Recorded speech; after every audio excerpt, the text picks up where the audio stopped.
From our family to yours, we promise the best quality in our Scott Farm sweet potato products. Whether served as healthy wedges or crunchy chips, we take pride in serving our community and our country. Locally grown and hand-picked, our chips provide the perfect choice for your game day snacks. Whether hitting a home run or cheering on the sidelines, our products ensure a healthy snack nearly everyone will enjoy. You're always safe at home with Scott Farm. And good evening, ladies and gentlemen. Doug Page along with you here from historic Fleming Stadium in Wilson, North Carolina, as Wilson Tobs getting set to take on the Peninsula Pilots, as the Tobs coming in with a record of 10-12 on the season. For the Pilots, they come in with a record of 15-8.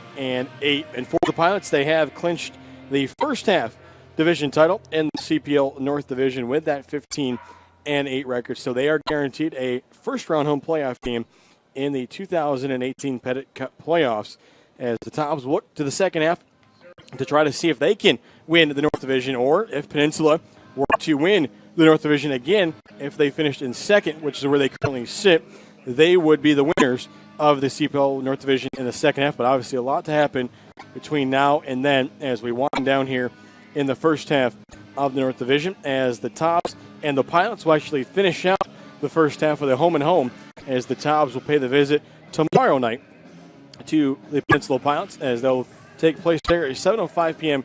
first pitch at historic War Memorial Stadium. And the Tobs coming in this one tonight, unfortunately, they've dropped each of their last two outings.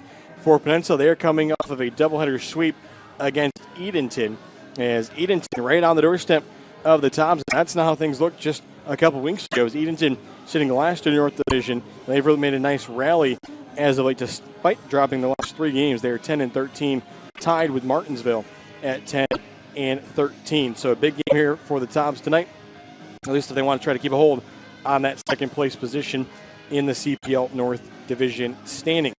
As earlier today, the league announced the roster for the 2018 All-Star Show that will be held by the Lexington County Blowfish in Lexington, South Carolina. And for the Tobs, they were able to get 4 players onto that roster, as the Tobs will be competing on the American All-Star roster, as the two divisions split up into American and National All-Star rosters.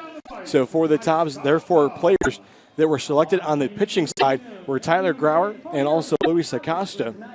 And then the starters for the Tobs, both position players, as at shortstop, you'll have Patrick Frick out of Wake Forest, and then in the outfield, you'll have Britton Doyle out of Shepherd. So those are the 4 representatives for the Tobs that will be appearing in the 2018 Coastal Plain League All-Star Show that will again take place at Lexington County down in South Carolina. And the festivities there will kick off on July 8th and 9th.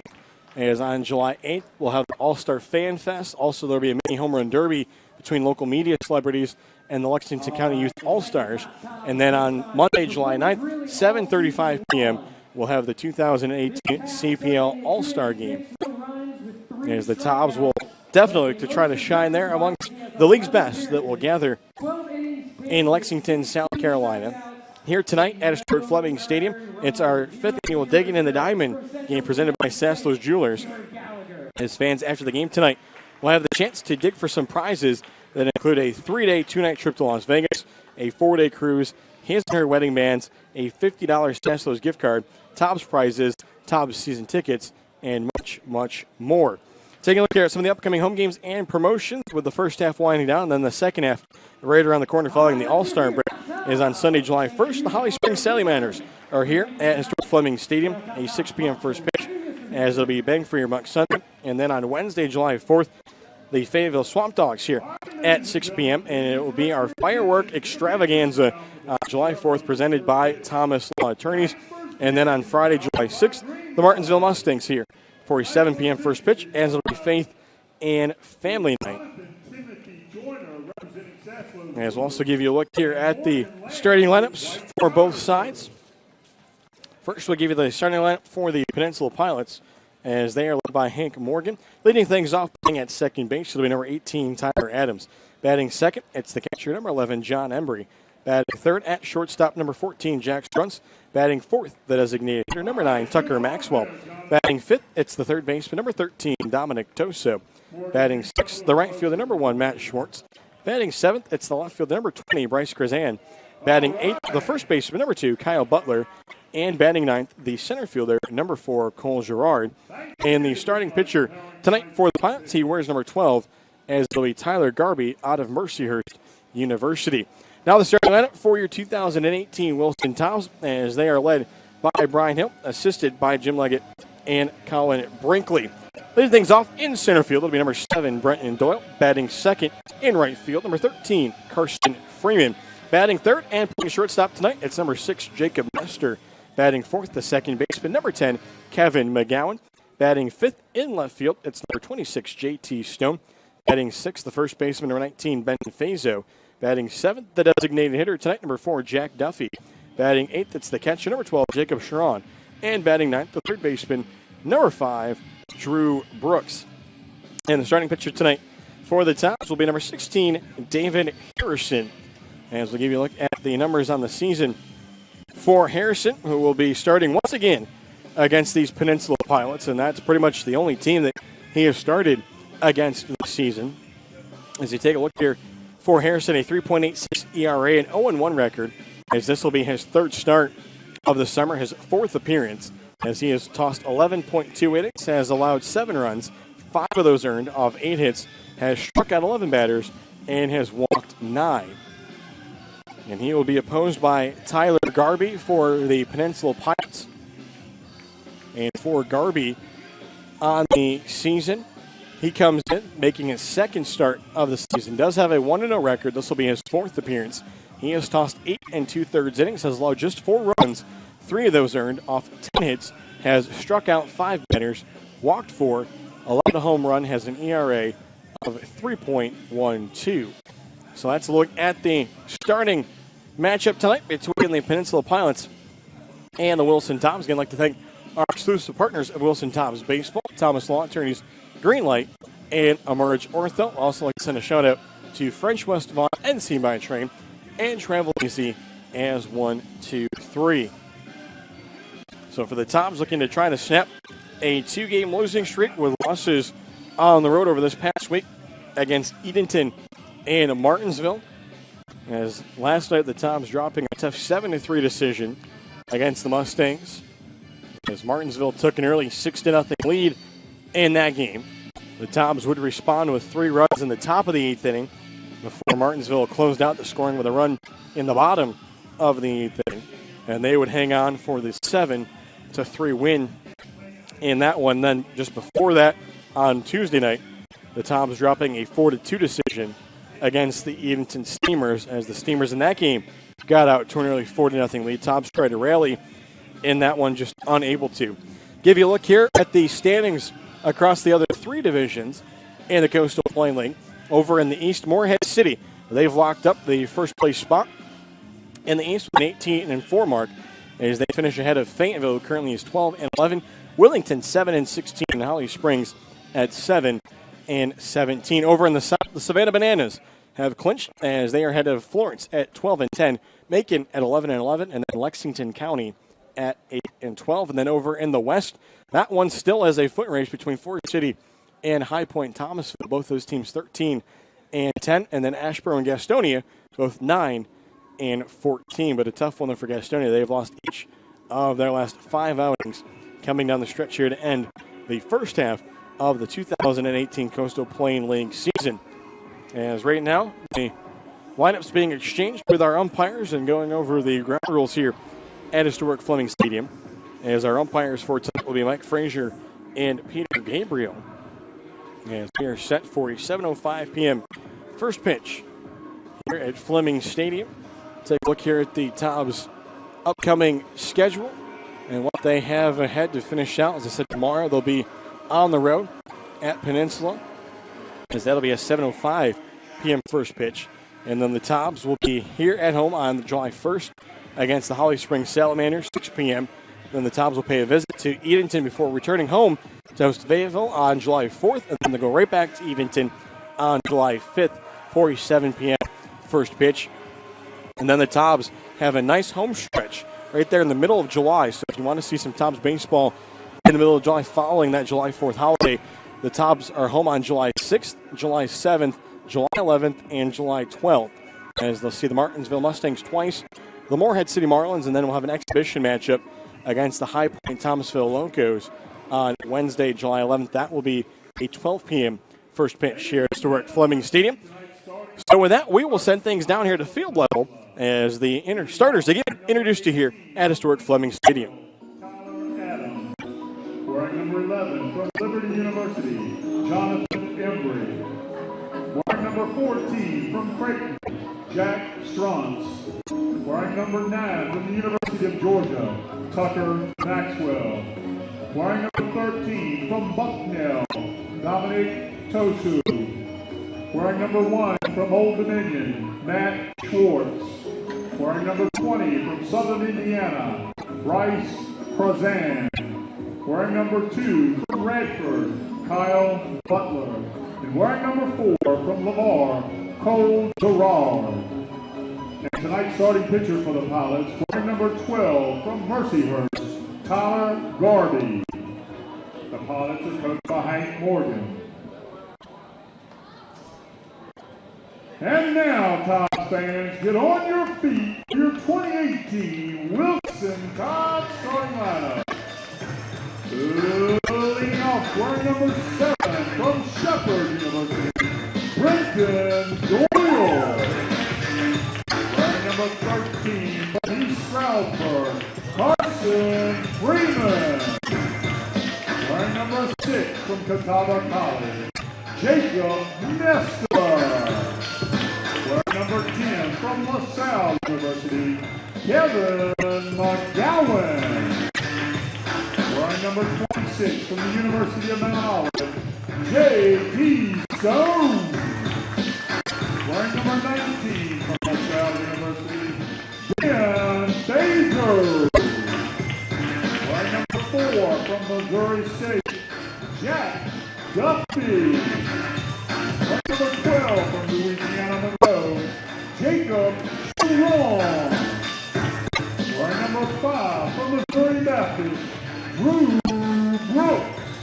The starting pitcher for the Tobs, wearing number 16 from NC State, David Harrison. The Tobs are coached by head coach Brian Hill from DeWan University, Jim Leggett from Francis Marion University, and Colin Brinkley from Ole Miss. Tonight's starting lineup was brought to you by Nationwide Insurance, Greg Robbins. Now, ladies and gentlemen, please rise. Gentlemen, remove your caps for the singing of the national anthem. Tonight's anthem will be performed by Grace Winslow.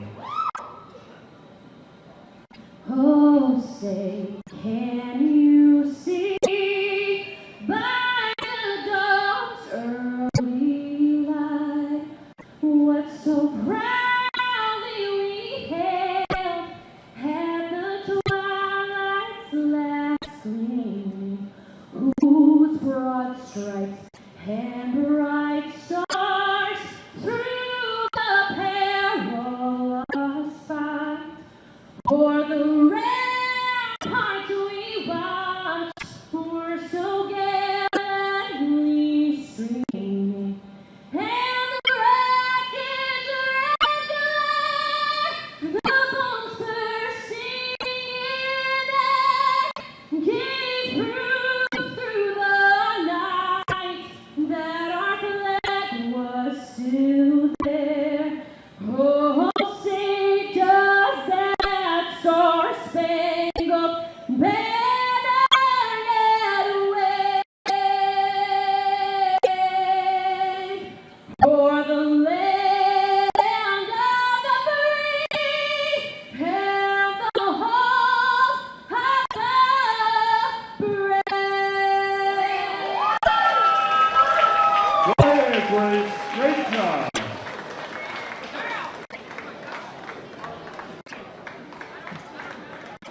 The umpires for tonight's game are Mike Frazier behind the plate and Peter Gabriel on the pace pad.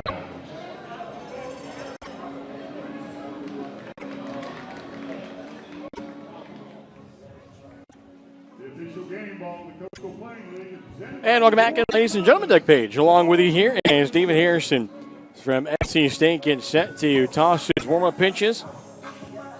Give you a look here at the Wilson Tobs and how they'll line up defensively behind and in front of David Harrison, as Jacob Sharon will be behind the plate here tonight. Over at first, it's Ben Faso. Kevin McGowan is at second. Jacob Nestor over at short. Drew Brooks is at third. Through the outfield and left, J.T. Stone. Bretton Doyle in center, and Carson Freeman in right, and Jack Duffy will be the designated hitter. So for the Pilots, leading things off, it'll be Adams, Embry, and Struntz. The top three in the Peninsula lineup. And on the season for Tyler Adams, as he comes in with a .253 batting average, leads the Pilots with 79 at-bats on the season, 20 for 79, 16 runs, 6 doubles, 4 home runs, 12 RBIs, has struck out 21 times compared to 10 walks. Also 6 for 9 and stolen bases this season. Those 4 home runs lead Peninsula. As a team, they've hit 15. As Dominic Toso has hit 3. Jonathan Embry has hit 2. Also, Tucker Maxwell's hit 2. And then a slew of players have hit 1 for the Pilots. So Tyler Adams will get set to step into the right-handed batter's box as we get set for baseball here tonight at historic Fleming Stadium. Adams out of Lincoln Memorial. And the first pitch from Harrison is going to be outside for a ball. 7:09, the time of our first pitch. And the 1-0 is going to be low. Strawn trying to keep it in front of him. So the count here will jump in the favor of the leadoff hitter, Tyler Adams.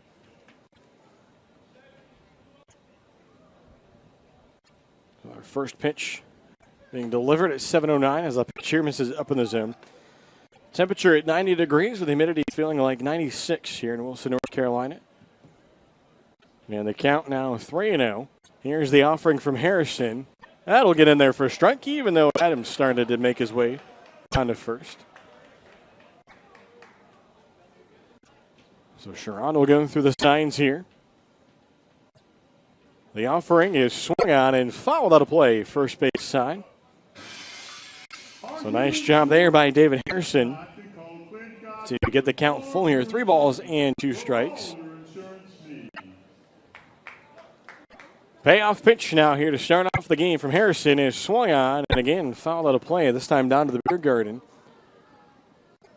For Harrison, making his 3rd start of the season. And of those starts, this will be his 3rd against Peninsula.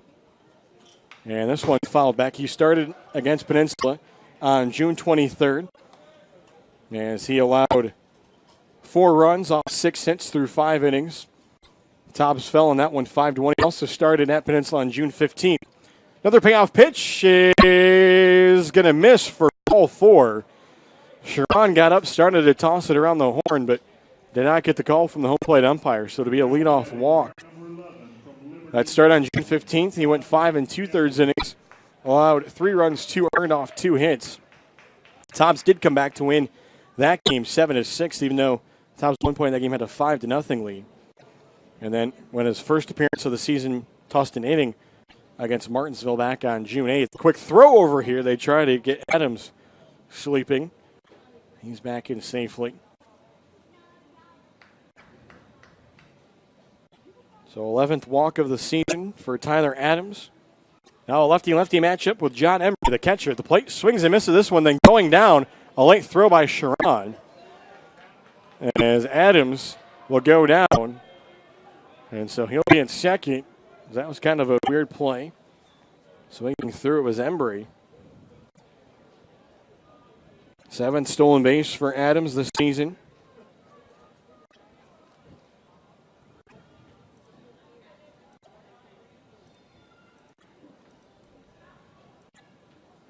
Long looking here for Harrison. To the catcher, John Embry out of Liberty University. Swings this one, skies in the air, but that'll get out of the ballpark. 3rd third base side. Are you insured? If not, Embry on the season, batting .261, and he is 18 for 69 at the plate, 20 runs scored, has 4 doubles, 2 home runs, 8 RBIs, has worked a team best 25 walks this season compared to just 13 strikeouts. Here's the 0-2 pitch. That's a breaking ball down the first base line, and it's going to be called foul by the home plate umpire. Is already rounding third. It was Adams. He'll have to head back to second. So another lefty-lefty matchup here. Early runner in scoring position for Peninsula after the leadoff walk to Adams. Fought off a couple pitches from Harrison. Then stole second. Fourth pitch of the at-bat on its way. That one swung on. A high chopper. Fazo will get it at first, but that will move Adams up a bag.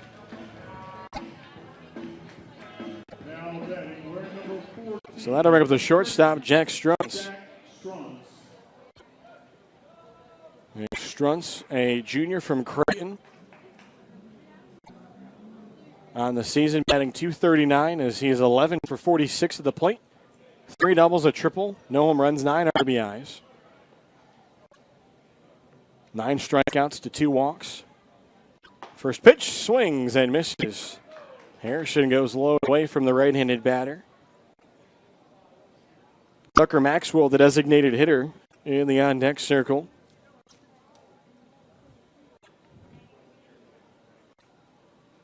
Sharon sets up outside. The pitch goes inside, but luckily still a swing and a miss from Strunz. So back-to-back batters that Harrison gets ahead in the count 0-2 after he fell behind to Adams 3-0. Third baseman Drew Brooks for Tobs plays in just off the edge of the infield grass. The 0-2 pitch is going to miss low and outside. Sharon had given a quick peek around the banner Strunz to see what Adams was doing. 1 out here at the top of the first inning. 1-2 pitch is taken very close on the inner half. But no call from the plate umpire. Kind of leaving up. Pilots trying to look to take the early advantage. As the Pilots coming off a doubleheader sweep against Edenton last night. Here's the pitch. That one is going to be poked foul down the first baseline. Is actually in that doubleheader after Peninsula able to knock off Edenton in game number 1, 3-0. That clinched the first half CPL North title for them. And then they were able to finish off the sweep with a 4-3 win in game 2. 2-2 pitch here from Harrison is swung on. This one head out shallow to right, but the catch will be made by Freeman. Here comes the runner. Here comes the throw, and it's not going to be in time. Just enough steam on the throw from Freeman. So that'll be a sacrifice RBI fly for Jack Strunz, and a 1-0 lead for the Peninsula Pilots. Tucker Maxwell.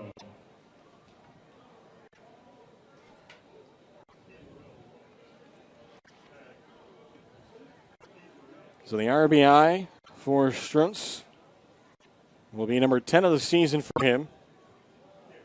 As that will empty the bases. Now that'll bring up the designated hitter, Tucker Maxwell. Swings at the first pitch, drives that one out to right field. If it's fair, it's gone, but it'll be foul. And so the count will start off 0-1, but that one was given a good ride by Maxwell out of the left-handed batter's box. Tucker Maxwell, a sophomore from the University of Georgia. Maxwell in the season batting .292 as he is 7 for 24 at the plate. 6 runs scored. Does have 2 home runs, 3 RBIs, 8 strikeouts to 6 walks. As this one swung on and missed. Nice pitch there from David Harrison. Not working with the bases empty and 2 away, despite giving up the run. As the leadoff walk comes back to hurt the Tobs. 0-2 pitch is going to be in the dirt. Holding off on it was Maxwell. Maxwell with that .292 batting average. In game number 2 of the doubleheader against Edenton. picked up a hit. And this one going to miss just off the outer half as Harrison started making his walk to the dugout third base side. But we'll have to come back as the count is even. 2's wild on the scoreboard. The offering from Harrison is swung on and tipped into the glove of Sharon, and that'll end the inning. And so our first Edward Jones, Chris Catlin strikeout of the game. And as we head to the bottom of the first, the Pilots an early 1-0 lead. So again, I'd like to thank our exclusive partners of Wilson Tobs Baseball, Thomas Law Attorneys, Greenlight, and Emerge Ortho. Also like to send a shout out to French West Vaughan and C by Train and Travel Easy as 1, 2, 3. And Tobs fans, if you're ready to hit the rails this summer, be sure to do so with NC by Train. Hop on board at 12 stations from Charlotte to Raleigh and skip the hassles of parking and traffic while enjoying Wi-Fi, outlets to charge your devices, and spacious seating. Book your travel today by visiting ncbytrain.org. Again, that's ncbytrain.org. Go Connect. As the Tobs on the road tomorrow, then back here at home to kick off for the month of July as the Holly Springs Salamanders come in for the second time this season. A 6 p.m. first pitch and another bang for your buck Sunday as the Tobs get ready to host the Fayetteville Swamp Dogs here on Wednesday, July 4th for the Tobs Firework Extravaganza presented by Thomas Law Attorneys. The Tobs an early run to try to make up here as they will face Tyler Garby. It'll be Doyle, Freeman, and Nestor to get things going for Wilson.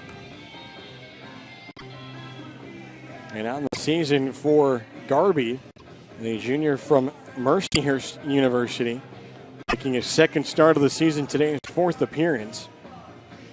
As his last outing coming on June 24th at Holly Springs, as he went 3 innings, allowed 3 runs on 6 hits, struck out a batter, walked a batter, and gave up his lone home run of the season. But the Pilots would win that game 8-4. Garby getting the no decision. Garby did toss an inning in 2/3 on June 19th here at historic Fleming Stadium. And an 8-6 win as he tossed an inning in 2/3, allowed 2 hits, no runs, struck out 2 batters, walked 2. And he starts off this game to Brenton Doyle with a strike on the outer half of the plate. Doyle named to the CPL All-Star game today. Drives this pitch out to center. That should be playable for Girard. Ranges over towards right field just a little bit and will make the catch. And there's one away. Doyle will be one of the 3 starting outfielders in that game for the American team, as it'll be split up into American and national teams as the 4 divisions split up into 2 on each team. So that'll bring up the right fielder, Carson Freeman, who will get ready to go in the left-handed batter's box.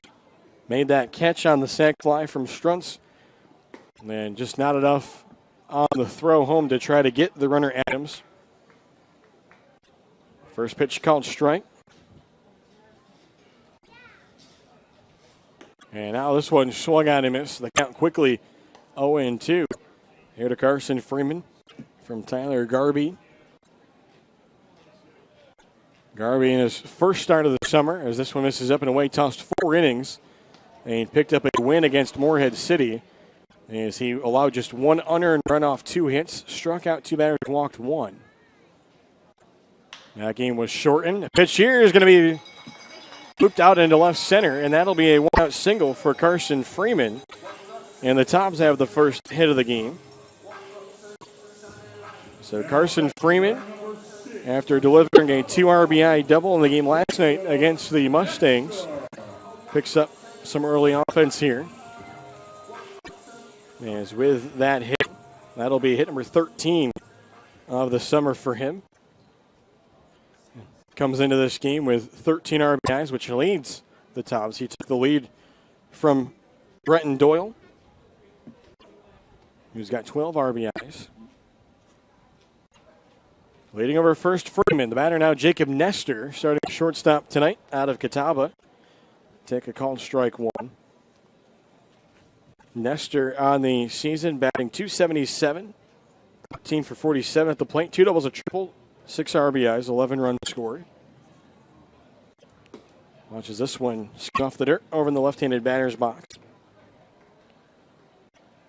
Kevin McGowan in the on-deck circle.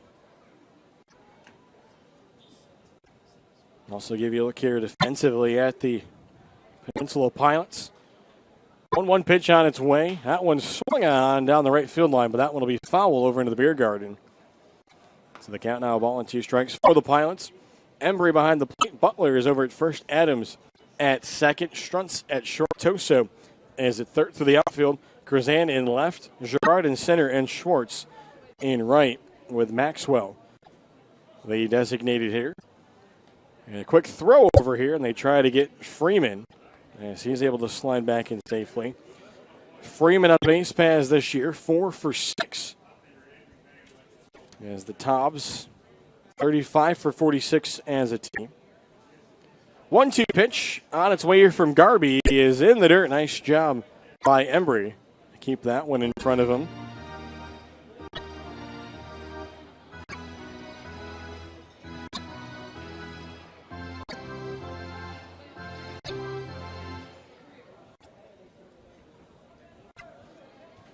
Two-two the count. Righty-righty matchup here between Garby and Nestor. The pitch just off the outer half as Embry tried to frame it for the second out of the inning. Wouldn't get the call. So that'll be full here to Jacob Nestor. Tobs with a runner on first, trailing 1-0. We work in the bottom of the first inning. Pilots getting a sac fly RBI from Struntz in the top of the frame. Payoff pitch is swung on, given it right on the left field line, but that one will get foul. Shamoy Christopher will track it down in the bullpen.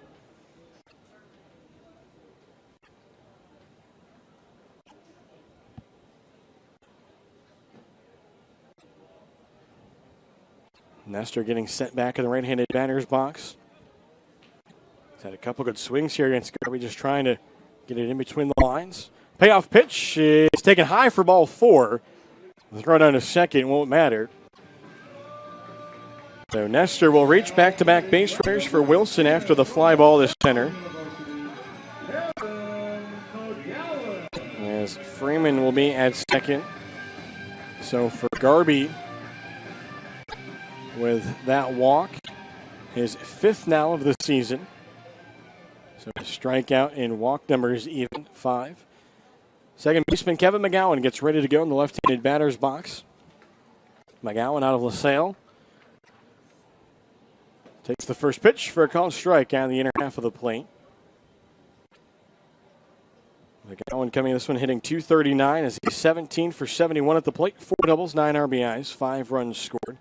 13 strikeouts to 5 walks. Has been hit by a pitch.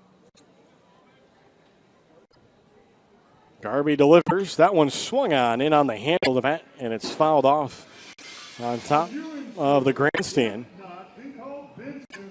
So McGowan quickly behind the count 0-2. Catcher Embry going to walk this baseball out to Garby.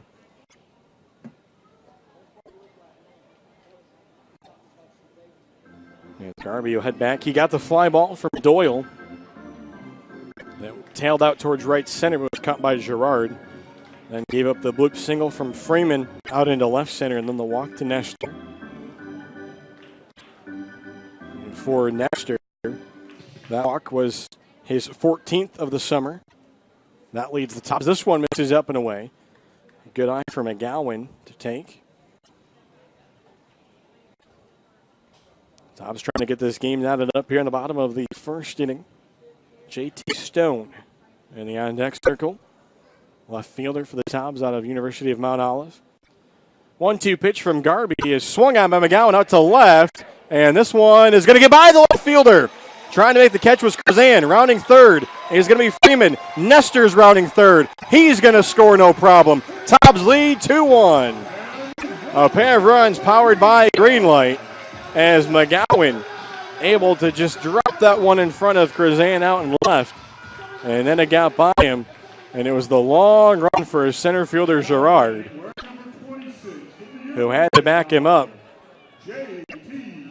So that'll bring up JT Stone as the Tobs respond with 2 here in the bottom of the first. And on that play, Nestor, he was almost right on the tail of Freeman. Coming around third. So JT Stone gets ready in the left-handed batter's box. Getting the start in left field tonight. As he takes this one up in the zone, just below the letters. So for Kevin McGowan, the RBIs will be number 10 and 11 for him on the season. He leads off of second. The 1-0 pitch, that's a big swing and a miss there from JT Stone.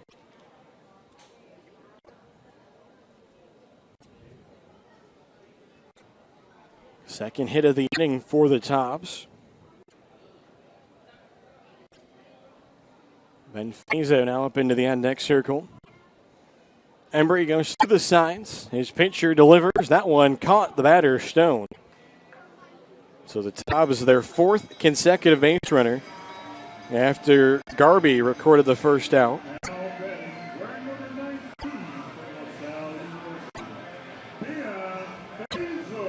So for JT Stone, that'll be the first time this season he's been hit by a pitch, and is now actually the 20th time that a Tobs batter has been hit by a pitch this season. And that'll bring up Ben Fazo, the first baseman out of LaSalle. Fazo on the season, batting 140 as he is 7 for 50 at the plate. 7 runs scored, 2 doubles, 3 RBIs. Runners lead off first and second. The pitch, that'll be right down Broadway for a called strike. So just one away here at the bottom of the first inning. Tobs looking to try to add more to their 2 runs. Off of the bases clearing double for McGowan. Garby delivers and paints this one on the outside part of the plate. Quickly jumps ahead in the count, 0-2. Jack Duffy, the designated hitter for the Tobs in the on-deck circle. Duffy out of Missouri State.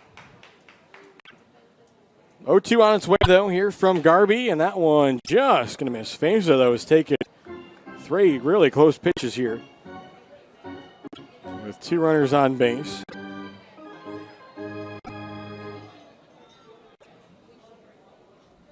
Tobs looking for potentially their 3rd hit of the inning. Here's the offering. That one swung on.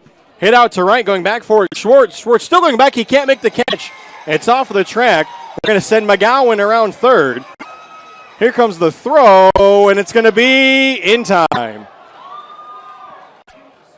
So McGowan is going to be out, as he had to hold out there between second and third just to see if Schwartz would make the catch. And Colin Brinkley manning third sends him around, trying to put the Tobs up early 3-1, but a nice relay play there for the Pilots will cut down the runner at home. So the Tobs round runners at second and third with 2 outs.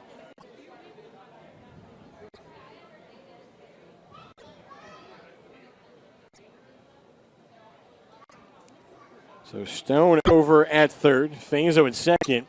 First pitch here is up in the zone to Jack Duffy. Duffy in the left-handed batter's box. On the season, batting .333. Does have a hit for the Tobs, a run scored, also a walk. And a strikeout. And the pitch here will be a called strike on the inner half of the plate. And then Fazo out at second. So the Tobs with 3 hits in this inning.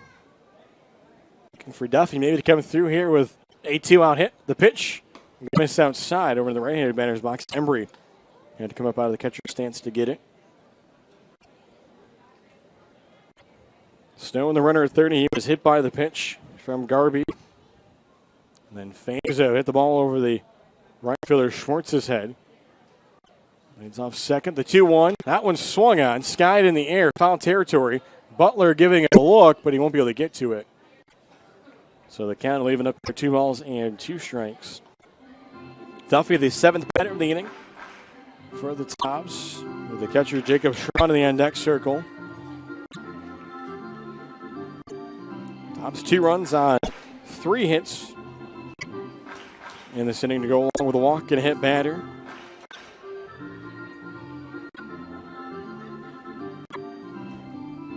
Garvey gets the signs from his catcher Embry.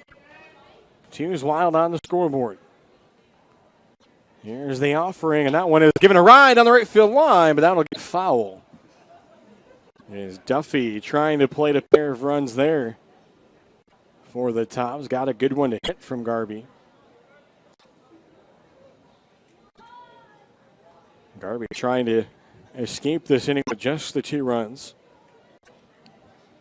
Despite the Tobs getting 5 consecutive batters on base after the Doyle fly ball to center. Another 2-2 pitch on its way, and that one is fouled right back into the netting. Good job there by Duffy. Right on it.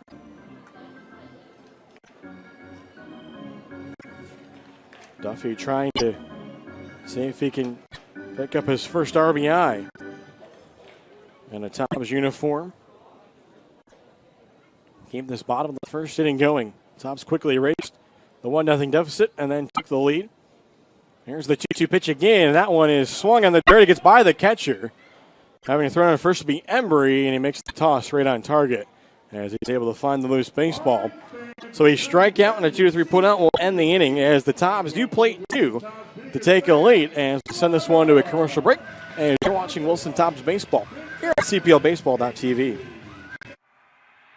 So what makes Mobile Mini the most secure choice for portable storage? It's our all-steel construction, patented tri-cam locking system, and container guard locks that come together to provide the most secure portable storage solution in the business. Our standard containers combine exceptional security with excellent value, utilizing exterior locking bars for access and may require an extra hand.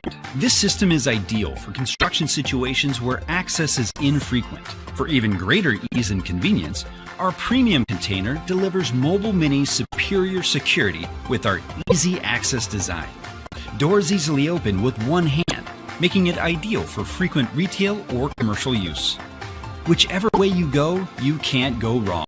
Locking in the superior quality, security, and convenience of Mobile Mini.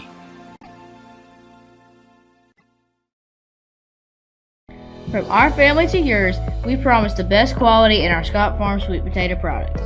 Whether served as healthy wedges or crunchy chips, we take pride in serving our community and our country. Locally grown and hand-picked, our chips provide the perfect choice for your game day snack.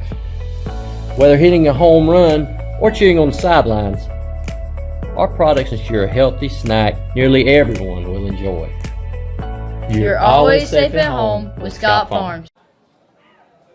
And welcome back, ladies and gentlemen. Doug Page along with you as we get set for the top of the second inning. Dominic Toso steps in to lead things off.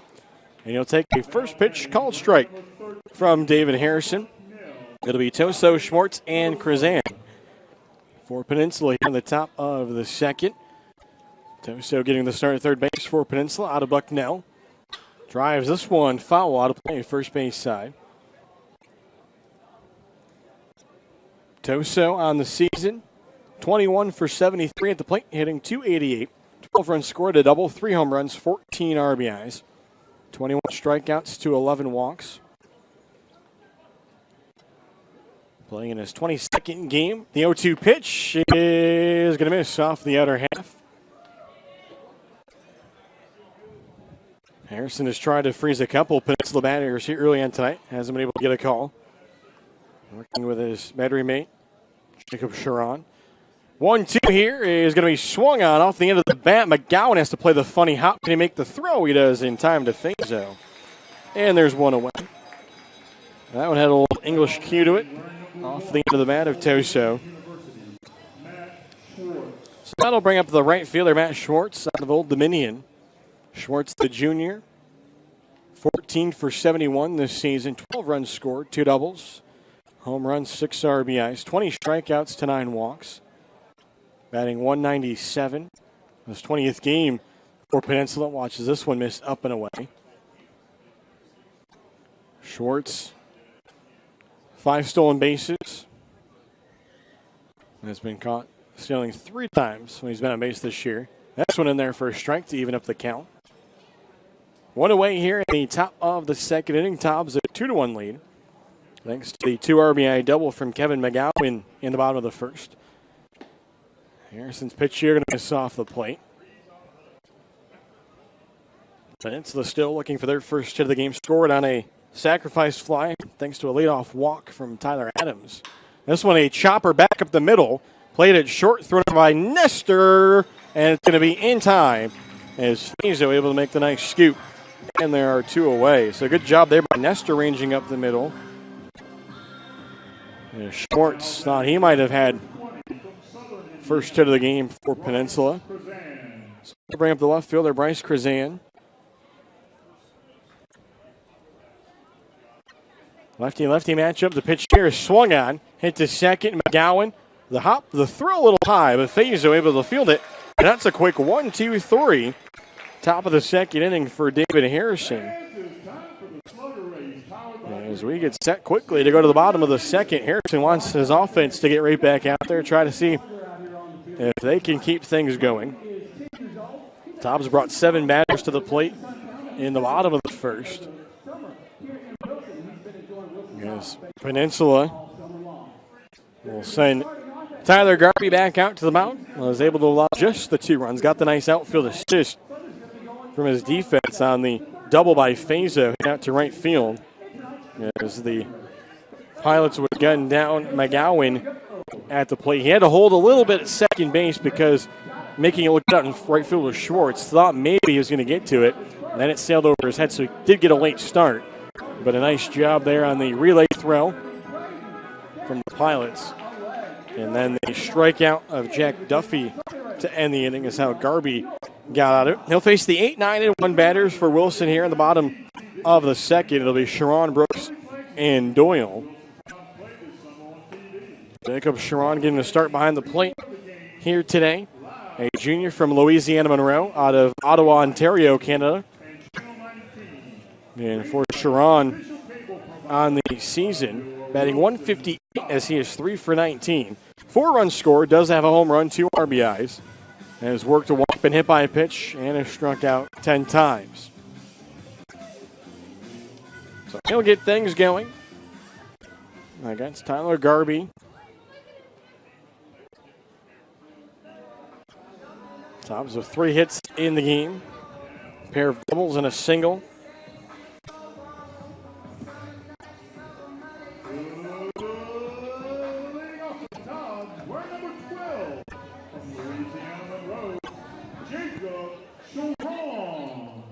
First pitch here from Garby to Sharon, getting fouled back into the netting. For Sharon, coming into this start, take a look here at his game-by-game breakdown.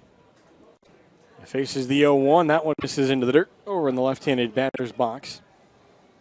Sharon, his last outing came on June 24th here at home. The Tobs picking up a win in the second game of the doubleheader, as he did go 0 for 4 in that game, but scored a run, worked a pair of walks, also stole a base. His last hit coming against Ashboro. As this one misses inside, he went 1 for 1. That was a 6-5 win for the Tobs. He came in late in that game as a defensive replacement. But his big game, second game of a doubleheader, went 2 for 3 with a home run, 2 RBIs against Martinsville. And he watches this one in the dirt, count now full here to Sharon, leading off the bottom of the second inning.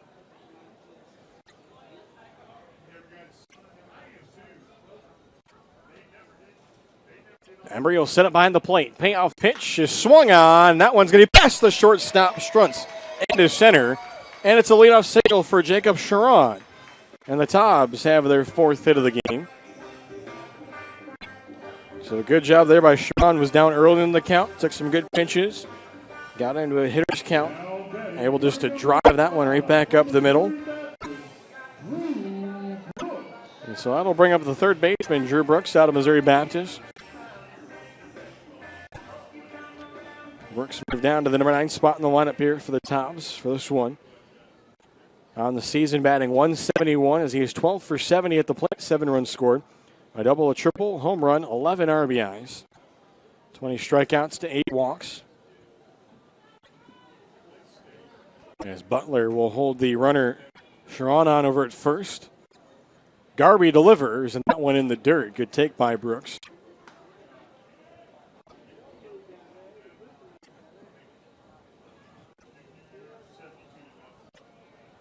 So big hole there between first and second.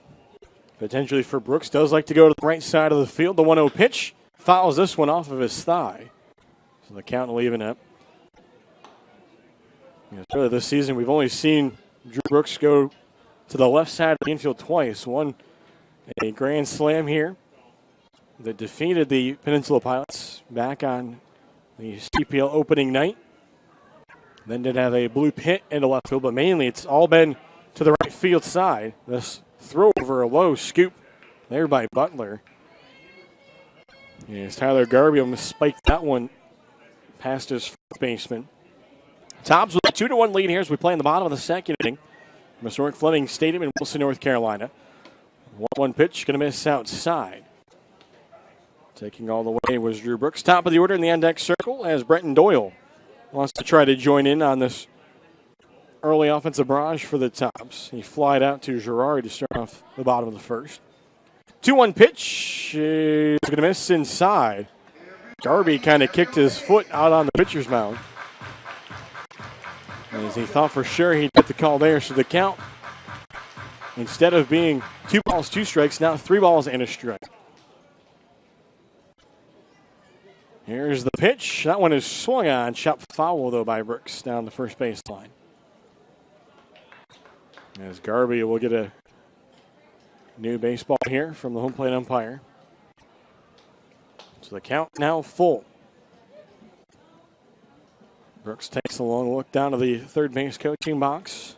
Colin Brinkley trying to get some signs. Looking over the shoulder, Garby checks the run of the pitch, is swung on and fouled out of play on the third base side. Good battle here for Drew Brooks in the number 9 spot. Trying to set up a potentially pair of runners on base situation for Brenton Doyle.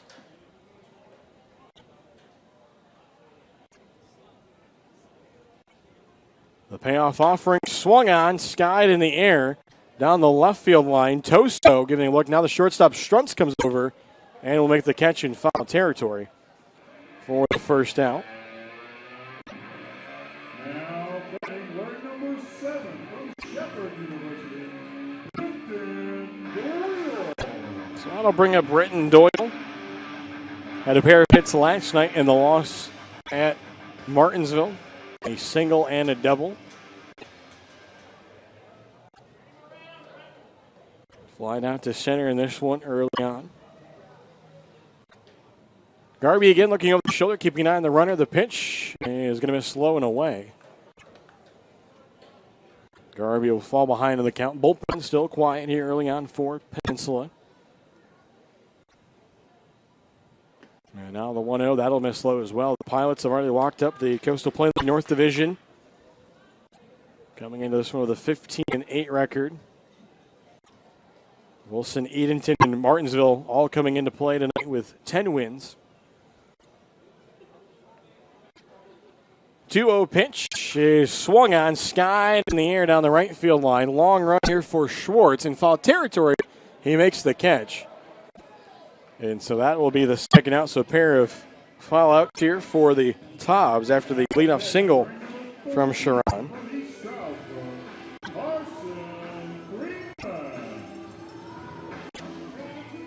So now Carson Freeman will step up. He got things going for the Tobs in the bottom of the first inning. The bloop single into left center. Then would score on the 2 RBI double from Kevin McGowan. Garby delivers. That one swung on and missed. Garby might have changed speeds a little bit on that one. Pretty aggressive swing from Freeman. Looked to be out in front of it.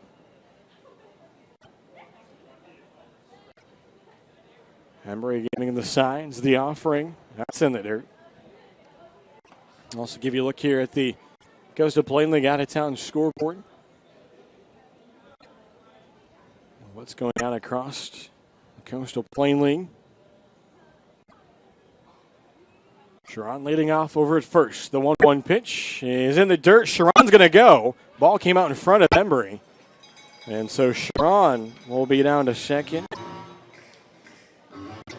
Take a look here at the out-of-town scoreboard. Top of the 8th inning, Macon on top of Lexington County 2-0.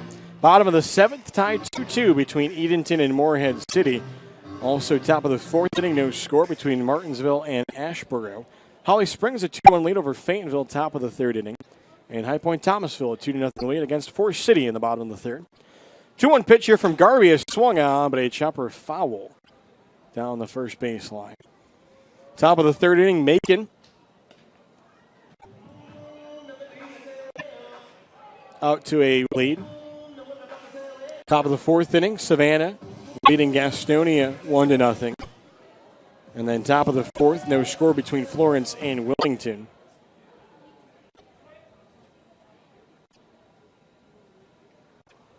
Count here, 2 balls and 2 strikes, 2 outs. Carson Freeman, he swings to the dirt. Embry has to make the throw on it first. He does to Butler. And so for the second consecutive inning, Tyler Garby will get out of it with a drop third strike and a throw down to first. As the Tobs will leave Sharon at second. And we will send this one to a timeout as you are watching Wilson Tobs Baseball here on CPLBaseball.tv. From our family to yours, we promise the best quality in our Scott Farm sweet potato products. Whether served as healthy wedges or crunchy chips, we take pride in serving our community and our country. Locally grown and hand-picked, our chips provide the perfect choice for your game day snack. Whether hitting a home run or cheering on the sidelines, our products ensure a healthy snack nearly everyone will enjoy. You're always safe at home with Scott Farms.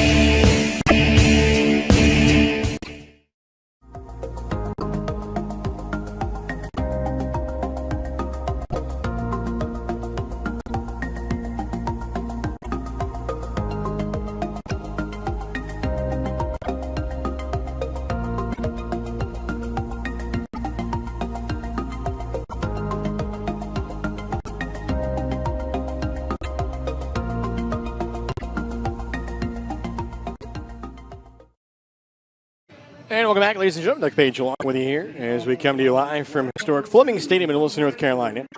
And going back there to the Coastal Plain, they got a ton scoreboard was thrown off a little bit, but Macon and Lexington County actually playing a doubleheader today.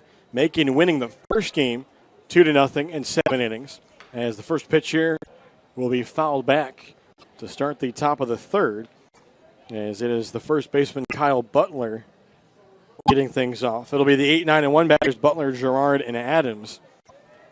Harrison delivers the 0-1. That one's a bouncer in the dirt. So that one went 7 innings as Macon picking up the 2-0 win against Lexington County. And then in game number 2, Macon leading 3-1 in the top of the 3rd inning. As this one fouled off into the netting, first base side. So Kyle Butler, the first baseman for the Pilots, awaiting a 1-2 pitch here as he drives foul down the third baseline. Might have broke the bat there. I have to go check on that one. Butler batting .200 on the year, the junior. Is 12 for 60 at the plate, 10 runs scored, 3 doubles, no home runs, 7 RBIs, 14 strikeouts to 4 walks.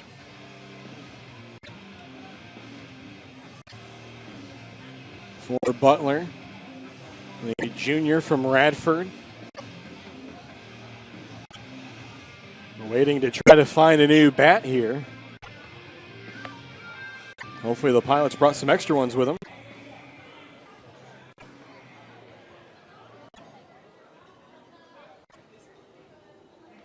So the count here, a ball and 2 strikes.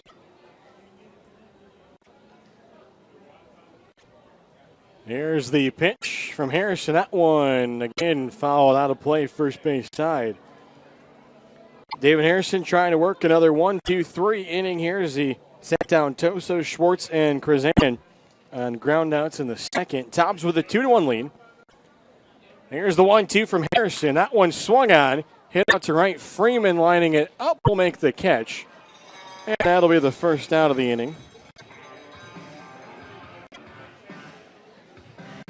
So that'll bring up the center fielder, Cole Gerard. Gerard, the center fielder, a sophomore from Lamar University. Gerard on the season batting .200 as he is 12 for 60 at the plate, 9 runs scored, 2 doubles, a home run, 7 RBI, 17 strikeouts to 8 walks.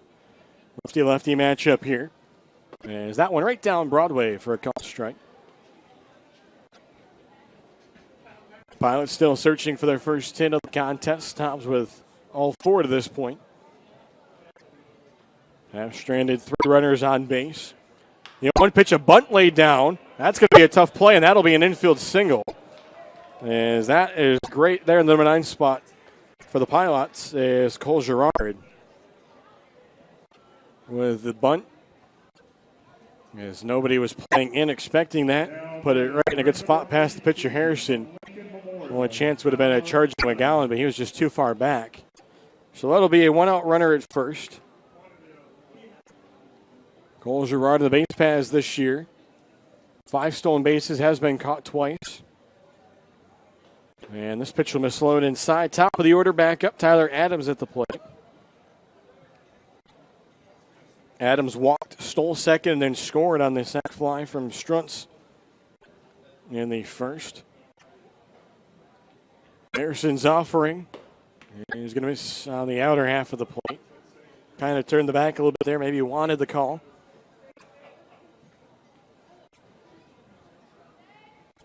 Ben Fazo will hold the runner. Gerard on over at first. There's the 2-0, but a throw over as Gerard will be back safely. No tag applied.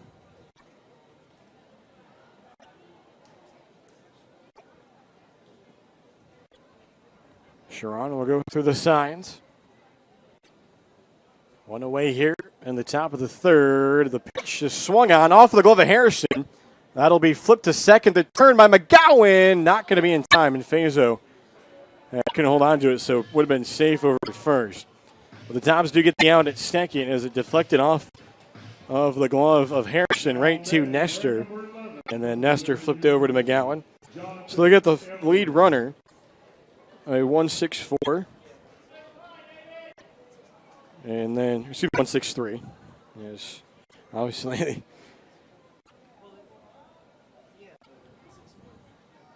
And so that will put 2 outs here. Adams will be safe at first, and then Embry will take a called strike 1 here.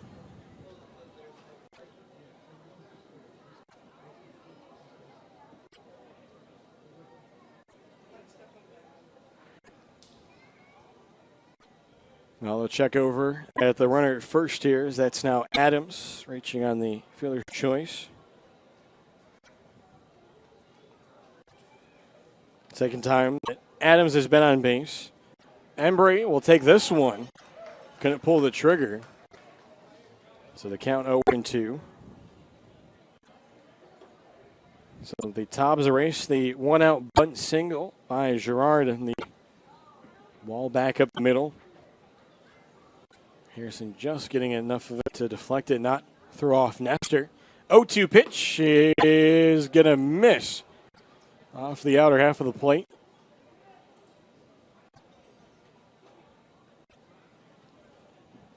Adams will get into his lead. He's already got a stolen base in this one.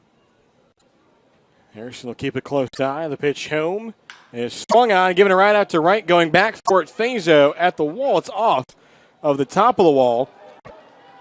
That'll score a run. Heading for third is Embry. And here comes the throw, and it'll be cut off by Nestor. And so Embry gives that one a ride out to right.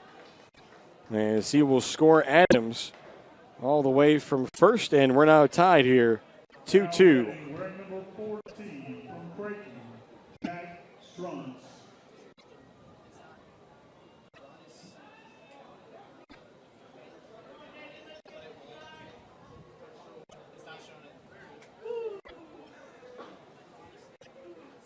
Here's the first pitch from Harrison to Strunz, who swings and fouls off the first pitch. He has an RBI. Came on the sac fly back in the first inning. Are you insured? If not, then call Polo Well. So on the RBI, or excuse me, the triple and the RBI for Embry. If you look at his season numbers, that'll be RBI number 9, his first triple of the season. Cheers chopped. Nestor playing deep short. The scoop has to make the throw. It's in time to get the out. So the Tobs will strand a runner over at third, but the Pilots do tie the game 2-2 on the RBI triple from their catcher, John Embry. As the Tobs here in the bottom of the third will have their 3, 4, and 5 batters, as it'll be Nestor, McGowan, and Stone. Reminder, Tobs fans, to be sure to come out for our Thursdays here at the ballpark. Throwback Thursdays are back every Thursday with dollar select beers, discounted draft beers, half-priced fountain drinks, and a farm-to-field farmers market sponsored by Dean's Farm Market. Also every Thursday leading up to Paint the Park Pink Night on Thursday, July 26th, the Tobs will be holding a silent auction for players' pink jerseys. All proceeds will benefit the Wilson Community Health Center for those women who cannot afford mammograms. Also a reminder that the Tobs will be hosting 2 more R.A. Jeffries Band Series nights here at Stuart Fleming Stadium. On those R.A. Jeffries Band Series nights, there'll be bands playing either when the gates open or starting immediately following the 7th inning until well after the game is over. As the remaining 2 R.A. Jeffries Band Series nights will be on July 19th and July 26th. So now in a tie game here, 2-2, Tyler Garby makes his way back out to work his 3rd inning. Allowed a leadoff single to Sharon in the 2nd, but was able to work around that. A pair of foul outs, and then a strikeout to Carson Freeman. So far in both innings, Garby has struck out Duffy and Freeman to get the 3rd out, but has required a throw from his catcher, Embry, to get both of those runners. A ring of Jacob Nestor walked and scored a run in the 1st inning. Trying to see if he can start off with a base runner here for the Tobs. They get set in the right-handed batter's box. Righty-righty matchup. Nestor, McGowan, Stone. First pitch here, going to miss for a ball. Again, our umpires for this evening, Peter Gabriel and Mike Frazier. 1-0 pitch is swung on, a high chopper, but foul. Down the third base line as Toso made a late play on it.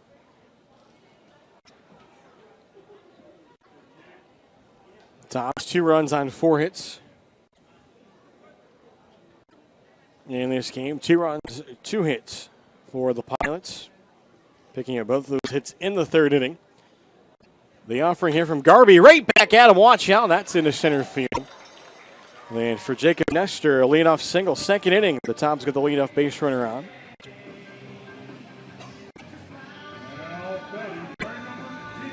That leadoff single for Jacob Nestor be his 14th hit of the summer. So that will bring up the second baseman, Kevin McGowan. 1 for 1 already with a pair of RBIs. Had the double that eluded the left fielder, Krazan, his first time up. Here's the pitch. That will miss low. Good take there by McGowan. McGowan did try to score from second on the hit by Fazo. Was unfortunately cut down, though, off a nice relay play by the Pilots. This one inside. Catcher doesn't know where it is. Heading down to second is Nestor. The throw is not going to be time, but probably closer than Nestor would have liked. Embry just kind of looked like he threw that one off the side of his foot. And so the count will go to 2-0. As Nestor will be down to second on the wild pitch. So the Tobs have had at least one runner in scoring position out in each of the first 3 innings. Trying to, again, retake the lead.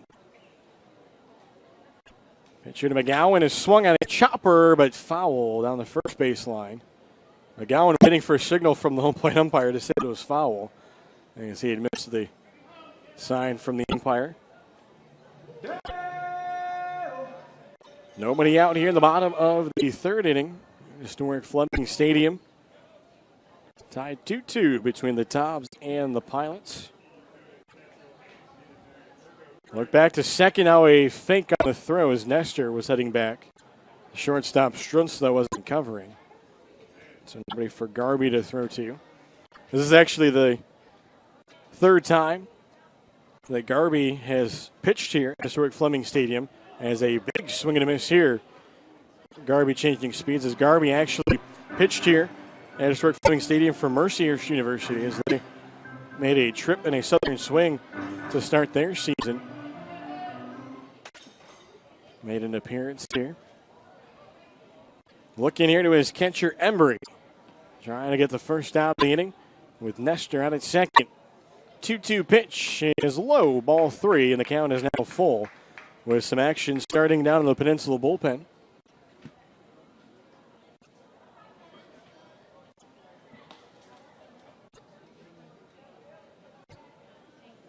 So the count full here, 3 balls, 2 strikes. The offering from Garby is inside, ball 4. And the Tobs have runners at first and second with nobody out. Second walk of the game for Garby.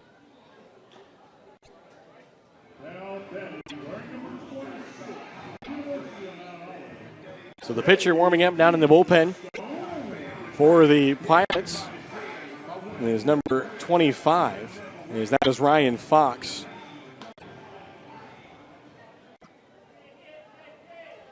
So first and second, nobody out here for the Tobs, bottom of the 3rd inning with J.T. Stone at the plate. Righty-lefty matchup. Stone was hit by a pitch his first time here. And there's a fake on the look there by Garby back to second. Again, trying to see if he can catch Nestor off guard. Stone ready in the left-handed batter's box. Starts to show bunt, pops this one up. But luckily that one will get off the top of the grandstand. Embry won't be able to get to it. A tough pitch there for J.T. Stone. Try to get on top of the baseball. As that one was cutting in towards him. It was more on the handle end of the bat. So the count 0-1. Embry will go through the signs. Here's the offering again, showing bunt. Popping this up again. This one will be caught. And so, not two very good bunts there for J.T. Stone as he is going to pop up to the third baseman, Toso. So now there's one away. A pair of runners on base. And that'll bring up Ben Fazo. Fazo doubled his first time up, but was unable to get a run in, and then was stranded at second. Fazo had his double over the head of the right fielder, Schwartz. Garby looks back to second to pitch home. That one swung on through the right side. We'll see if they send Nestor around. He gets the wave. Here comes the throw. It's going to be up the line. He's safe. Now the runner goes to third, and Fazo going to go down to second. And as the throw had gotten away from the catcher, Embry. And so another run powered by a green light, and the Tobs retake the lead. It's 3-2. So Ben Fazo, a 2-for-2 start to the night. Picks up an RBI here as he's able to get Nestor to score. McGowan makes it over to third.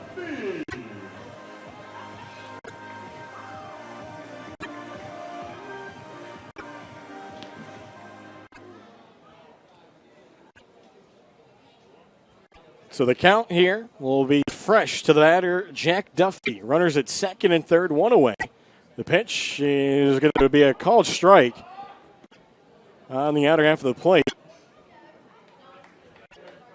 So Duffy in this game 0 for 1 struck out to end the first inning. And then the throw by Embry down to first that he got him. He's got McGowan at third, Fazo at second. Pitch here, swung on that one, giving a ride out to right center. Going back for it is Schwartz and Gerard. They can't get to it. It's off of the wall.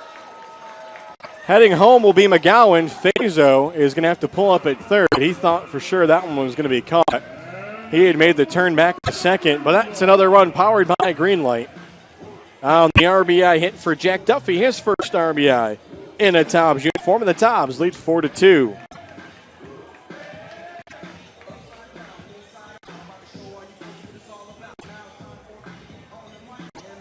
So third double of this game for the Tobs. As Fazo will be at third, Duffy down to second, and that will bring a conference on the mound here as well as a pitching change as Hank Morgan makes his way out to the mound, and Garby will hand the baseball over. And so we'll get the details here on the new pitcher, as it should be number 25, Ryan Fox. So for Fox, a graduate senior from VCU, the tall right-hander Fox on the season has a 9.64 ERA, as this will be his 5th appearance. He has made a start this year for the Pilots. An 0-1 record. As he has tossed 4 2/3 innings, allowed 5 runs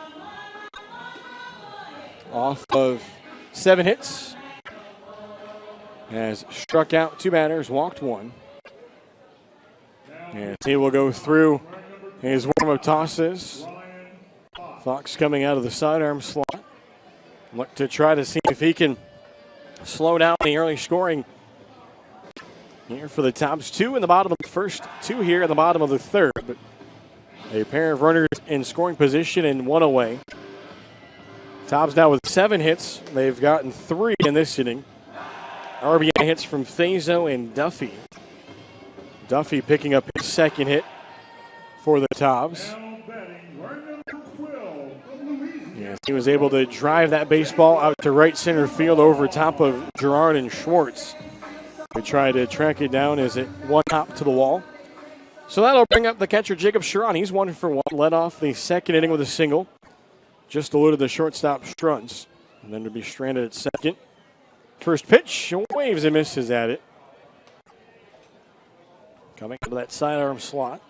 A little bit of change here for the Wilson hitters.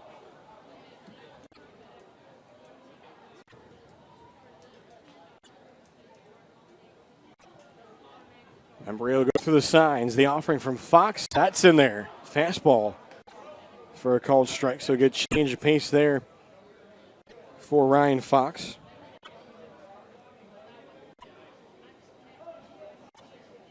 So the count, no balls and 2 strikes. 1 away here. Runners take their leads. The 0-2 is in the dirt. Sharon had started, but no check, so the count will be a ball and 2 strikes. So that RBI single from Fazo, that at the time gave the Tobs their 3-2 lead. That was his 4th RBI of the season. There's the offering from Fox, and that's a called strike 3 on the outer half of the plate. And so that'll be our first looking strikeout of the game. And there are now 2 away. And so that'll bring up Drew Brooks. Tobs still here with a pair of runners in scoring position. Brooks popped up in foul territory to the shortstop Struns his first time up. That was following the single by Sharon. Both runners still the responsibility of the starter, Tyler Garby. And pitch you're going to miss in the dirt over in the right-handed batter's box. Good job by Embry to glove it. Now it'll allow it to get by him.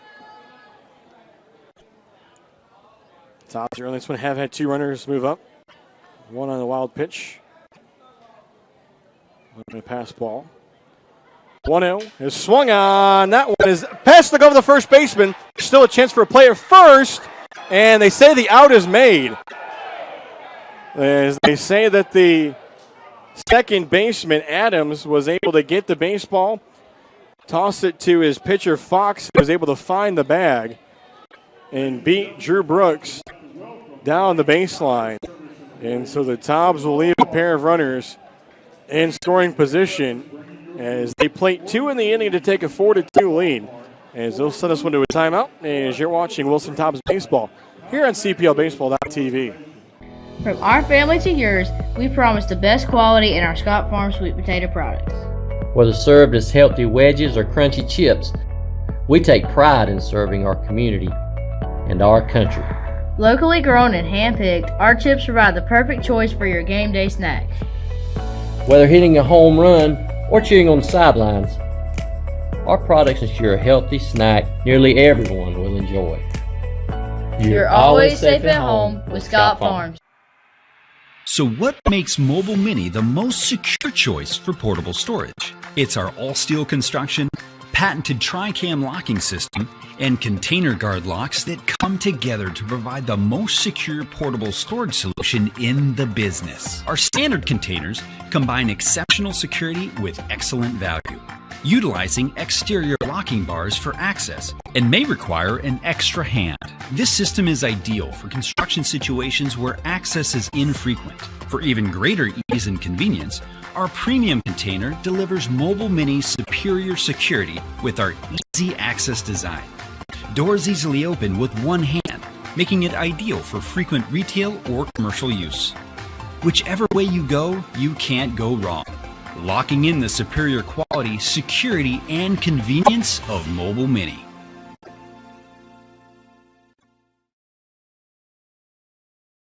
And welcome back, ladies and gentlemen. Doug Page along with you here as the Tobs have rallied for the second time in this game.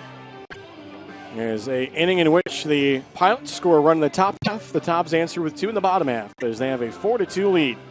As we get set here for the start of the 4th inning. And it will be the 4, 5, and 6 batters, Maxwell, Tozo, and Schwartz. Leading off for the Pilots, wearing number 9 from the University of Georgia, Tucker Maxwell. As Maxwell will step in. Tucker Maxwell over 1 in this game. Struck out swinging back in the first to end it. Harrison here starts the lefty-lefty matchup. That one given a right out to right. Going back for it is Freeman. He'll make the catch just shy of the warning track. And that'll be allowed out number 1 off the bat of Maxwell. So the one away, that'll bring up Dominic Toso, grounded out to McGowan at second to start the second inning.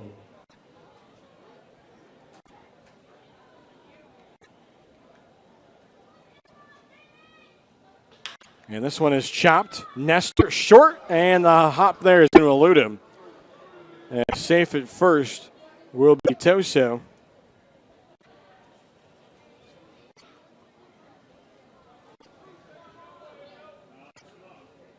So that will bring up the right fielder, Matt Schwartz.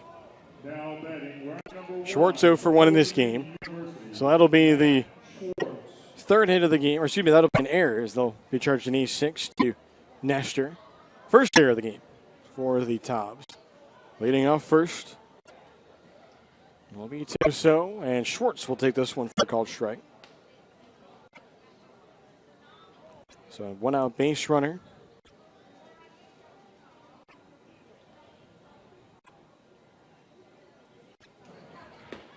And taking again close was Schwartz. No call though from the home plate umpire.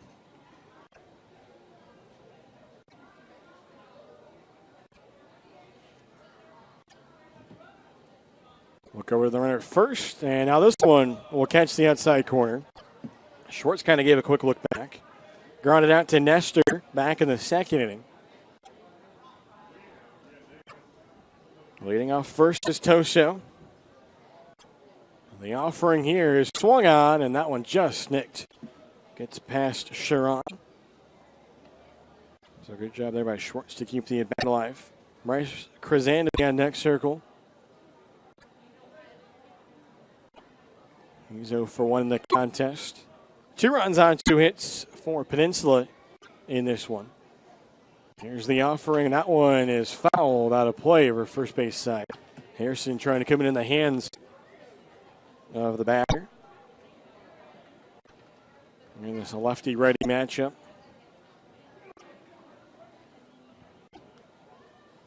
Fayeto keeps the runner close over there at first. The pitch is inside, and that one going to miss. As the count will even here, 2 balls and 2 strikes. We've only seen 1 lookout strike called here. And that was against Sharon in the 3rd. 2-2 pitch is swung on, and this one is going to be singled into center. And now they may have the runner caught up between 2nd and 3rd. And is trying to be aggressive there. Off and running was Toso. But nice job by Doyle to get to it quickly and get it back in. But it will be a single for Schwartz with 1 out here. In the top of the 4th. 3rd hit of the game now for Peninsula. So a tough spot there. What David Harrison thought was going to be the 2nd out of the inning turns into a 1-out single. First pitch here will be a called strike to Krazan, who grounded out to McGowan his first time up.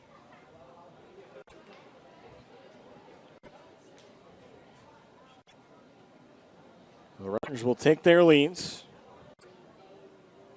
Fayeto plays behind the runner Schwartz at first. Lefty-lefty matchup. The offering is swung on. Tailing out to center. Doyle will catch it. And that's the 2nd out of the inning. So nice job by Doyle patrolling center. So 2 away, and that'll bring up the first baseman, Kyle Butler. So Butler steps into the right-handed batter's box. He hit the fly ball to Freeman to start off the top of the 3rd. Lefty-righty matchup. Here's the first offering up and away. Sharon able to get it. And then after that fly ball to right, the Pilots would string together a single, a fielder's choice, and then an RBI triple to, at the time, get the game tied up 2-2. The score now in favor of the Tobs, 4-2. Harrison checks the runner at second, now delivers home, and that went outside. So the count quickly 2-0 here. Center fielder Cole Girard in the on-deck circle. One of the 3 hits in this game for Peninsula. And the 2-0 going to miss slow and away, and the count now 3-0. So Harrison potentially just 1 pitch away from filling the bases up with Pilots. Sharon will go through the signs. Here's the offering, and that one is going to miss ball 4. And so the bases are loaded for Peninsula. 2nd walk of the game for Harrison, but his first since walking Adams to start the game. And that'll bring out pitching coach Jim Leggett to have a chat here with David Harrison. As Toso goes over to 3rd, Schwartz down to 2nd. Gerard 1 for 1 in this game. Had the 1-out single in the 3rd.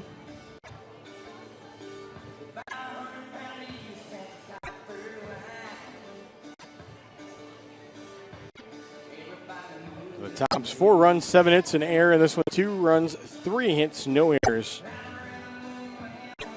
for the Pilots. Give you a look here at the out-of-town scoreboard across the Coastal Plain League.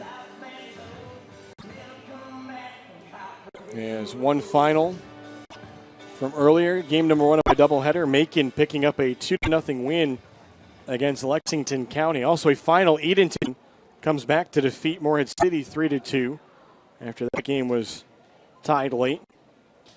Bottom of the 5th, Martinsville also leading Ashboro 2-1. First pitch called strike here as Gerard pulls back the bunt. So that win for Edenton, they are now 11-13 on the season. Also, bottom of the fourth, Fayetteville leads Holly Springs 3-2. Bottom of the fourth, High Point Thomasville still leading Forest City 2-0. 0-1 pitch, going to miss slow and away over in the right-handed batter's box. Top of the fifth inning, game two, Macon leading Lexington County 3-1. Bottom of the fifth, Bananas a 1-0 lead over Gastonia. And then top of the sixth, still scoreless between Florence and Wilmington. And Edenton and Morehead City getting set for game number two of their doubleheader. 1-1 pitch here, swung on, a chopper past McGowan, and that's going to score two. As the throw back in here, Brooks can't handle it, it gets by him. The runner is going to head to third, and the runners will hold there, but we are now tied. As the ball that gets past the outstretched glove of McGowan at second off of the bat of Gerard. Will plate two. And then both runners in Butler and Gerard will move up to second and third. So a two-out rally here for Peninsula in the top of the fourth.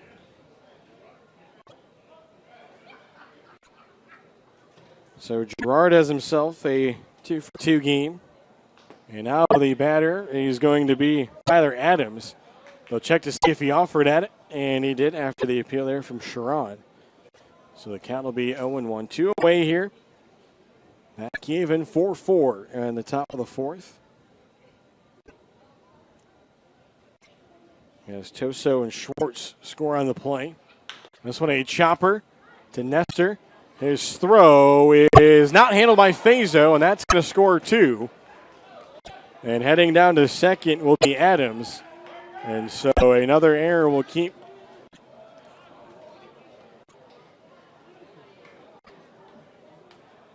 trying to get out of this inning now. He had 2 outs with a pair of runners on base, but then a walk kept things going. And then the 2 RBI single from Gerard tied the game up.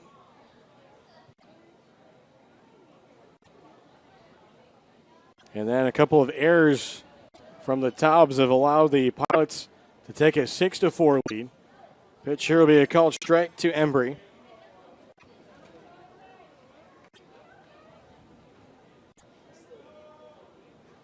So Embry in this game has grounded out to first, also delivered a RBI triple. That came in the third. Lefty-lefty matchup. Harrison delivers. That one swung on. Skied in the air out to center. Doyle going back for it, now ranging in, will make the catch. And that will end the inning. But not before the Pilots score 4 here in the top of the fourth inning to turn a 4-2 deficit into a 6-4 lead here at historic Fleming Stadium. As we will send this one to a timeout as you are watching Wilson Tobs Baseball here on CPLBaseball.tv. Whenever you have a chance to give back to the community, it's a special day. I just had the opportunity to help a mother and her 3 children move into a home. So Mobile Mini is actually more than just the leader in secure storage and office rentals.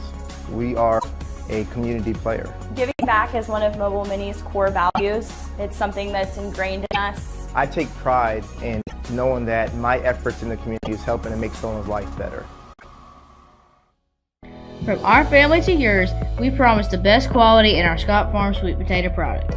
Whether served as healthy wedges or crunchy chips, we take pride in serving our community and our country. Locally grown and hand-picked, our chips provide the perfect choice for your game day snack. Whether hitting a home run or cheering on the sidelines, our products ensure a healthy snack nearly everyone will enjoy. You're always safe at home with Scott Farms. And so as we get set here for the bottom of the fourth inning at historic Fleming Stadium, now a 6-4 lead for the Peninsula Pilots. And with that 4-run rally, that'll take the starter Tyler Garby off the hook as he will get a no decision here tonight. Back out, and Ryan Fox came on to get the final 2 outs of the third inning after the Tobs had scored 2. and had a pair of runners in scoring position with just one out, got a strikeout and then the ground out. So he now has a 2-run cushion as it'll be the top of the order for the Tobs. It'll be Doyle, Freeman, and Nestor. Brenton Doyle in this one 0 for 2 is flying out to center and flying out in foul territory to the right.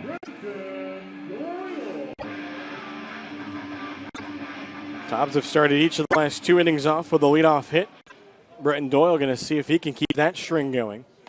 First pitch here, he skies it in the air, but that one will get out of play, first base side. So 6 runs on 4 hits, no errors for Peninsula. 4 runs, 7 hits, and 3 errors for the Tobs. As Peninsula able to get all 4 of those runs after there were 2 outs in the inning. Pitch here swung on down the third baseline. That's a fair ball. See if Doyle looks for 2. He is. He's going. And no throw will come in. It'll just be a lob. And so a leadoff double for Brenton Doyle. And the Tobs for their 3rd consecutive inning have a leadoff hit.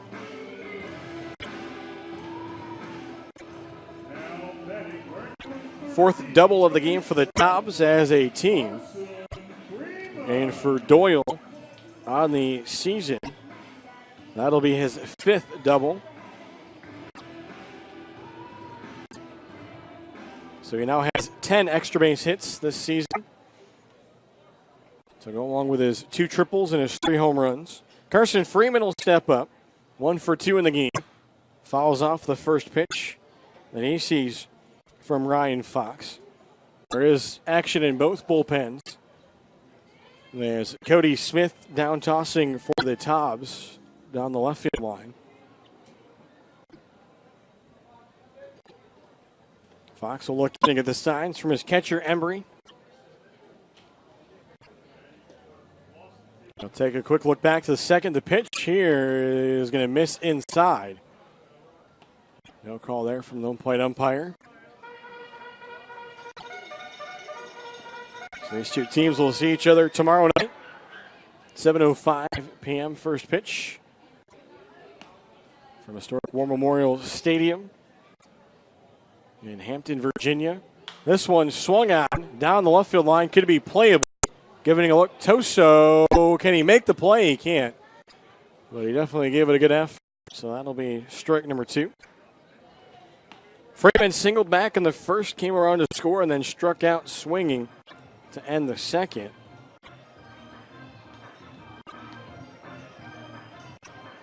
Tobs have left 5 runners on base tonight, 4 of those in scoring position. Count a ball and 2 strikes here to Freeman. Nobody out. And a runner at second.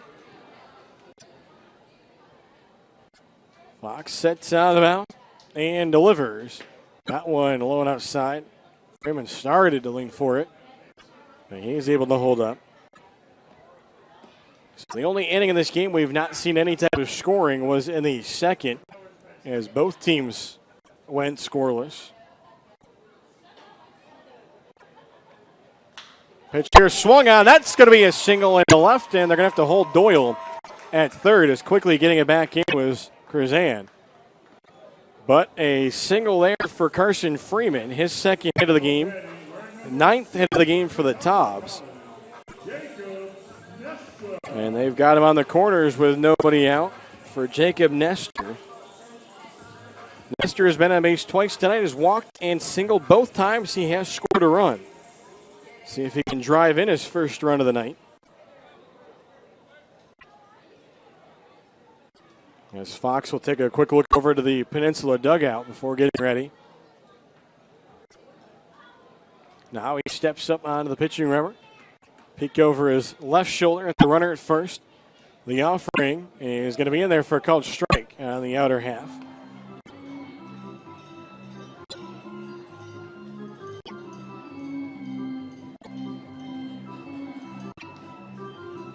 So the count 0-1. And number 23 up in the bullpen for the Pilots is a fake from third to first here from Fox. So in the bullpen for the Pilots, number 23, that is Connor Eason. a sophomore from the University of South Florida. Pitch here is swung on, skied in the air. As Adams still calling for it, will make the catch. And that'll be the first out as Nestor unable to do anything here.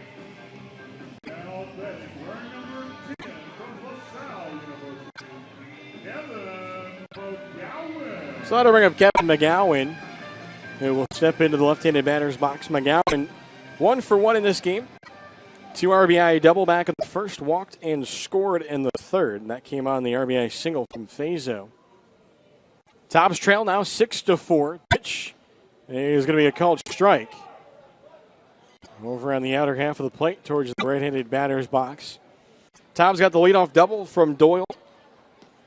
And then the single from Freeman into left field. Hits 8 and 9 of the game. The 0-1, this one will miss outside. Tobs trying to see what they can do to answer the 4-run top of the fourth inning from the Pilots. Pilots early in this one have led twice, tied the game once. This one is swung on. That'll get in a run as McGowan has himself his third RBI of the night and a second hit. Another run powered by Greenlight as it's 6-5.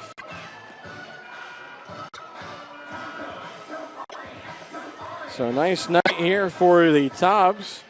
10 hits. As we're still working here in the bottom of the fourth inning. As Doyle scores from third. Carson Freeman will go down to second. And for JT Stone, he'll look for a much better at bat here. Had runners on base with nobody out in the third. Tried to lay down a bunt. Popped it up to the third baseman, Toso. First pitch he sees will foul it off third base side out of play.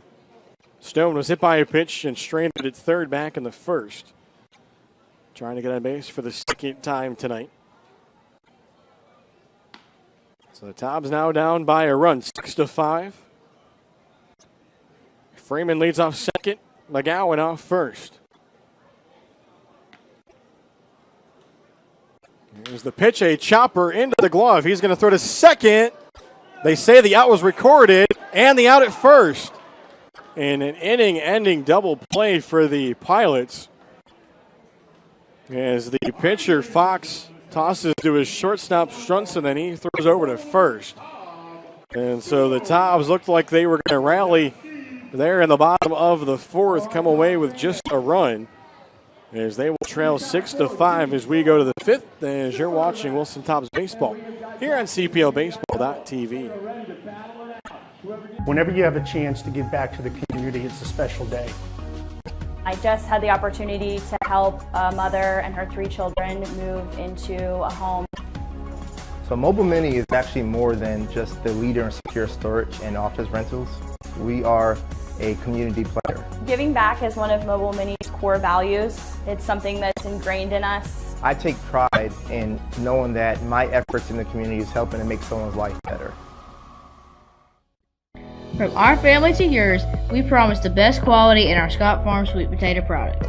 Whether served as healthy wedges or crunchy chips, we take pride in serving our community and our country. Locally grown and hand-picked, our chips provide the perfect choice for your game day snack. Whether hitting a home run or cheering on the sidelines, our products ensure a healthy snack nearly everyone will enjoy.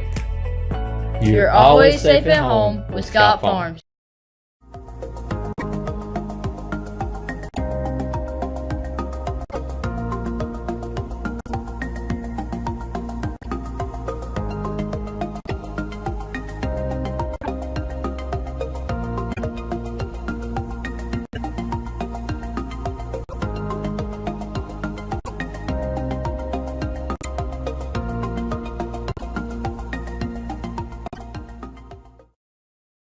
And so just a 1-run lead now for the Peninsula Pilots against the Wilson Tobs as we get set to start the top of the fifth inning. As the Tobs with runners at first and second with just one out following the RBI single from Kevin McGowan. The Pilots get the big 1-6-3 inning-ending double play. And there's the first pitch here. We'll miss for a ball as David Harrison comes back out. to work the fifth inning as he will face the shortstop Jack Struntz, who started. But he'll play a pitch here fouled off of the foot of Struntz as he hops around in pain. Struntz in this game has an RBI and a sac fly, is also grounded out to Nestor at short. It'll be the 3, 4, and 5 batters. Here in the fifth, as Struntz was the only batter for Peninsula that did not come to the plate in that 4-run fourth inning. Tobs with 10 hits in this game, but unfortunately the defense has been a little shaky over the past couple of innings. Still trying to work off this foul ball off the top of the foot. As Struntz will now make his way back into the right-handed batter's box. Harrison will get the signs from his catcher, Sharon. The 1-1 pitch is in there for a called strike 2.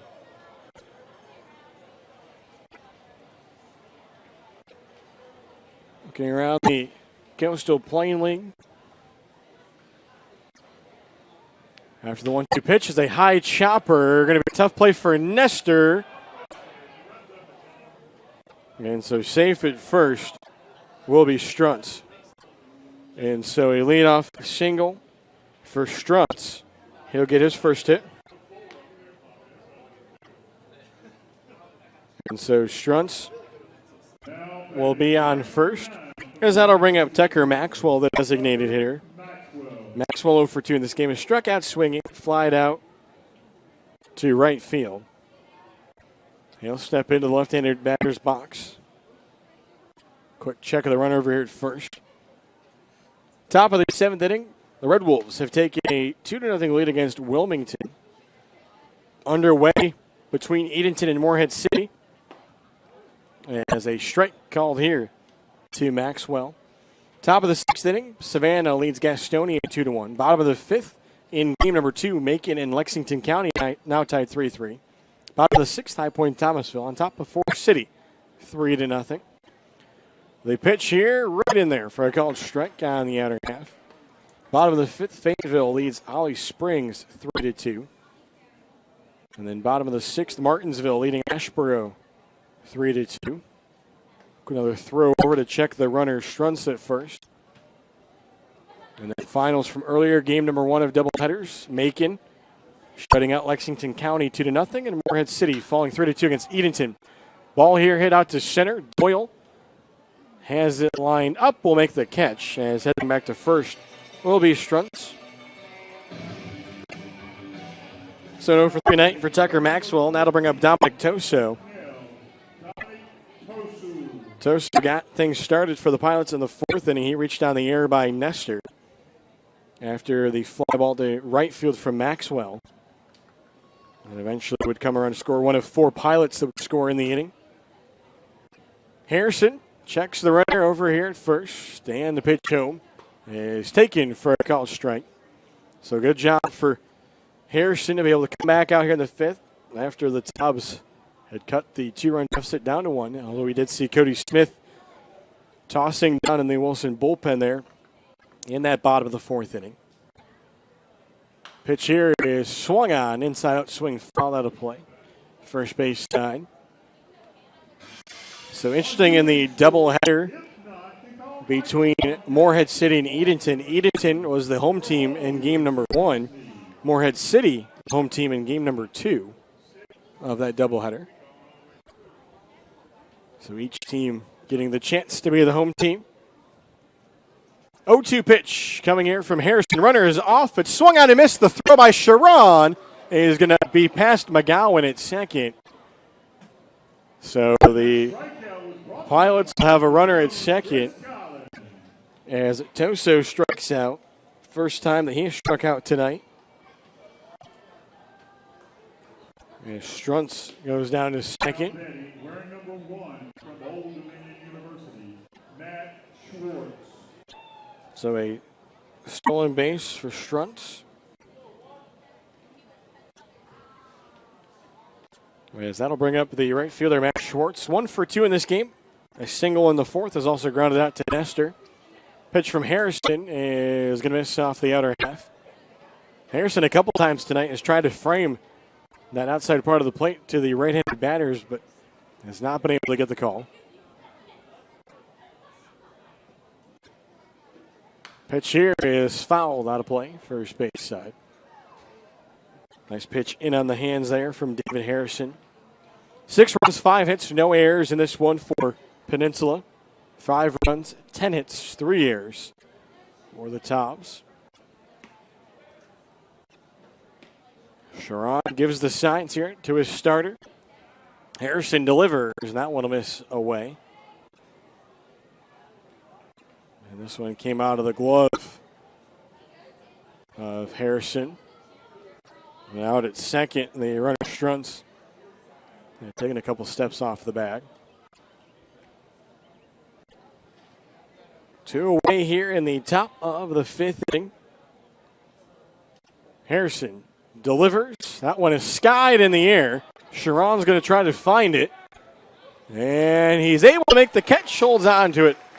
And the Tobs will strand the leadoff single from Strutz and the stolen base as we go to the bottom of the 5th inning. Pilots with a 6-5 lead against the Tobs.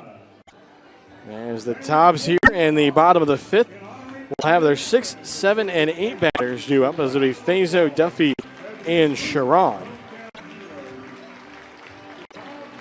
And taking a look here in the starting 9 for the Tobs, 7 of the 9 players have at least 1 hit in the game tonight. Only 2 players that don't are Stone and Brooks. But the Tobs have been able to get 8 of their 9 batters on base. Is Drew Brooks, the only one who has not been able to get on base in the number 9 spot. Pitching change here for the Pilots as we get set for the bottom of the 5th inning. It'll be their 3rd pitcher of the game, as it'll be number 23, as that is Connor Eason, a sophomore from the University of South Florida. For Eason on the season, this will be his 3rd appearance, all in relief. He's worked 2 2/3 innings, has allowed 1 run off 3 hits, has struck out 5 batters, and walked 2, an ERA of 3.38. Yes, he will take over for Ryan Fox. So take a look at the game log for Eason. His last relief appearance came against Florence. That was a 7-5 loss for Peninsula, as he tossed an inning and 2/3, gave up a run on 3 hits, struck out 2 batters, walked 2. Did not get a decision in that one. Also tossed an inning against Martinsville back on June 21st in a 3-0 win, and struck out 3 batters. So the left-hander will face Fazo, Duffy, and Sharon.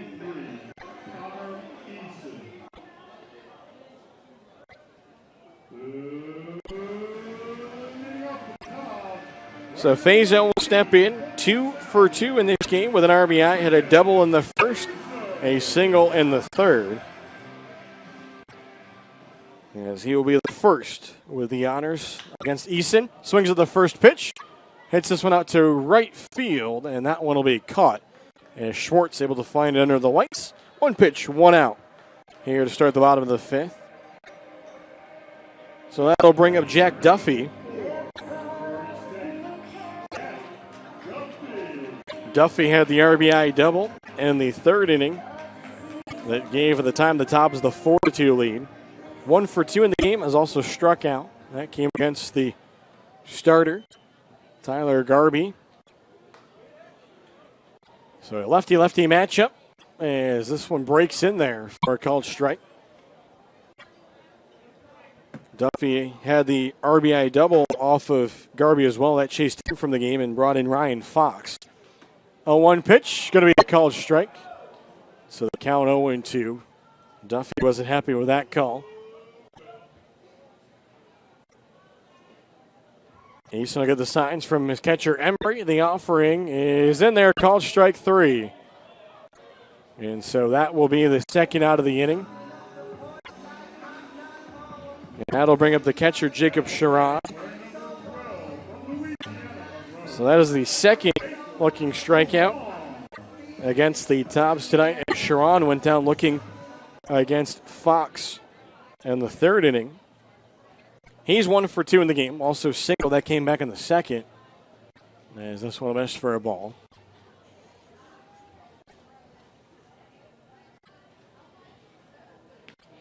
This one chopped to third. Toso gloves it.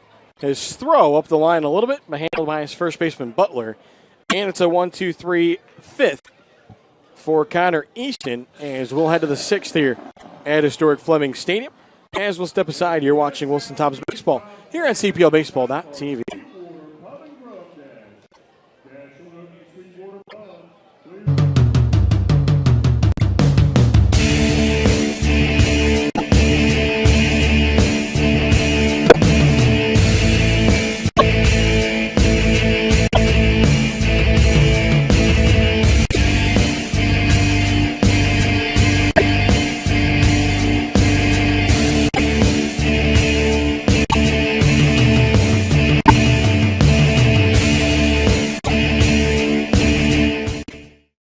From our family to yours, we promise the best quality in our Scott Farm sweet potato products.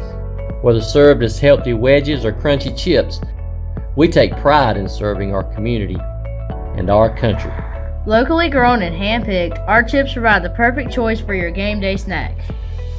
Whether hitting a home run or cheering on the sidelines, our products ensure a healthy snack nearly everyone will enjoy.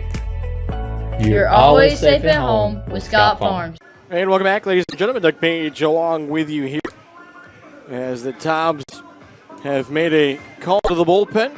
Farm Bureau Insurance agent Lori Thomas making the call. Agent Lori Thomas always there for you when called upon. As the new pitcher for the Tobs, we have number 28, Cody Smith, as he will take over for the starter, David Harrison, as we get underway here in the sixth inning. Cody Smith out of Chihuahua University. The Tobs will also make some defensive changes here as Kevin McGowan will go from second over to third. Drew Brooks will go from third to short, and Jacob Nestor will go from short to second. So the Tobs changing up their second, short, and third. So for Cody Smith, give you a look at his numbers on the season. Smith, a 2.61 ERA. This will be his 10th appearance, all in relief. No record for him. He's worked 10 in a third innings. Has allowed 3 runs off 5 hits. Has struck out 10 batters and walked 10. So he will face the 7, 8, 9 batters for Peninsula, Krazan, Butler, and Girard. And Bryce Krazan will step in to lead things off 0 for 2 in this one. He is grounded out and flied out. He takes the called strike number 1. Tobs trailing the Pilots 6-5. Here at historic Fleming Stadium. And pitch here going to miss. Tobs went down early 1-0, but responded with a pair of runs in the bottom of the first. Peninsula then rallied to tie the game 2-2 in the top of the third. Tobs, though, 2 more runs in the bottom of the third, took a 4-2 lead. Pitch here is popped back and out of play, but then in the top of the fourth, it was 4 runs from Peninsula to take a 6-4 lead. Tobs did get 1 run in the bottom of the fourth, but it was a big 1-6-3 inning-ending double play that got the Pilots out of the inning. Both teams then went scoreless in the 5th inning. Pitch here swung on. Doyle running in will make the catch on the run in right center. And there's one away. Kazan flies out.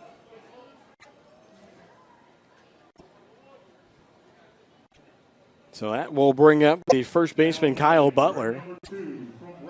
Butler flied out to right his first time up, then walked and came around to score in the 4th inning. Base is empty here for Butler. Left-hander Smith delivers. That one swung on a miss for the big fastball from the left-hander. Cody Smith in his second season here with the Tobs led the Tobs in strikeouts last year. Finished up his collegiate career this past season at Chowan. So one final go-around with the Tobs. Also playing for his assistant coach and head coach here with the Tobs in Brian Hill. So So they count the ball and a strike. Cole Girard, the center fielder. And that next circle, this one swung on, foul out play first base side.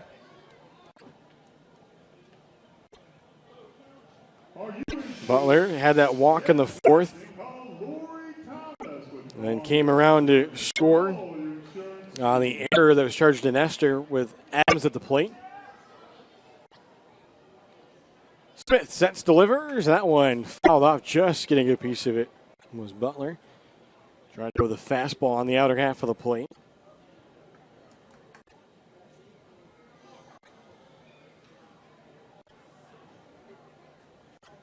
Sharon will go through the signs. Here's the pitch. That one skied in the air, is in on the hands. And McGowan will make the catch just before he gets to the pitcher's mound, and they're 2 away. Now batting wearing number 4 from Lamar, Cole Girard. So that will bring up the center fielder, Cole Girard. He had the 2 RBI single in the fourth inning that knotted the game at the time, 4-4. He's 2 for 2 on the night.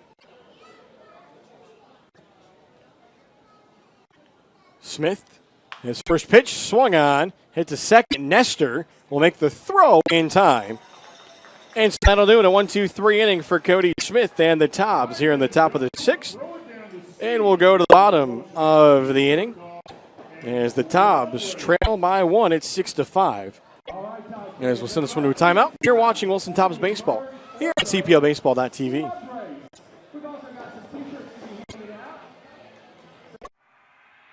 So what makes Mobile Mini the most secure choice for portable storage? It's our all-steel construction, patented tri-cam locking system, and container guard locks that come together to provide the most secure portable storage solution in the business. Our standard containers combine exceptional security with excellent value, utilizing exterior locking bars for access and may require an extra hand. This system is ideal for construction situations where access is infrequent. For even greater ease and convenience, our premium container delivers Mobile Mini's superior security with our easy access design. Doors easily open with one hand, making it ideal for frequent retail or commercial use. Whichever way you go, you can't go wrong. Locking in the superior quality, security, and convenience of Mobile Mini. From our family to yours, we promise the best quality in our Scott Farm sweet potato products. Whether served as healthy wedges or crunchy chips, we take pride in serving our community and our country. Locally grown and hand-picked, our chips provide the perfect choice for your game day snack.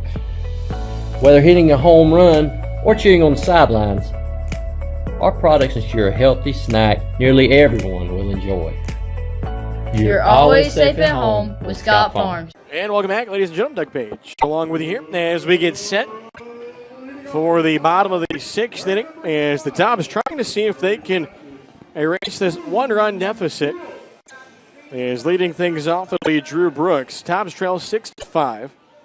Connor Easton back out for Peninsula. The left-hander will DeLille, and his first pitch going to be fouled off down the first base side. Brooks in this game 0 for 2 has popped up to the shortstop fronts in foul territory. Also grounded into a 4-1 inning, a ground ball in the third inning. And a breaking ball going to drop in here for a called strike. So the count quickly 0-2. Tobs went down in order in the 5th against Easton.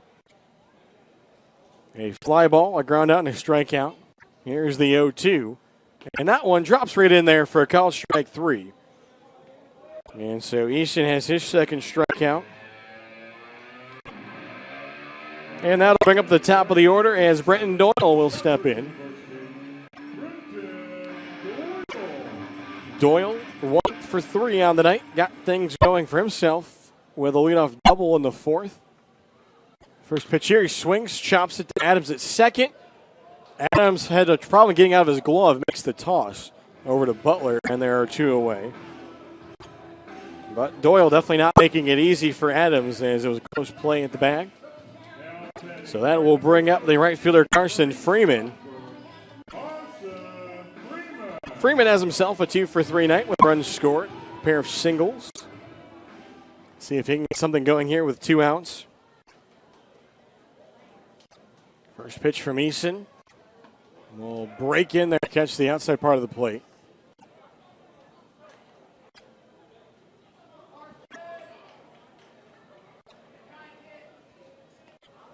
Freeman will foul off the 0-1 pitch. They go low and inside. Lefty-lefty matchup. So the count 0-2. Jacob Nestor in the on-deck circle.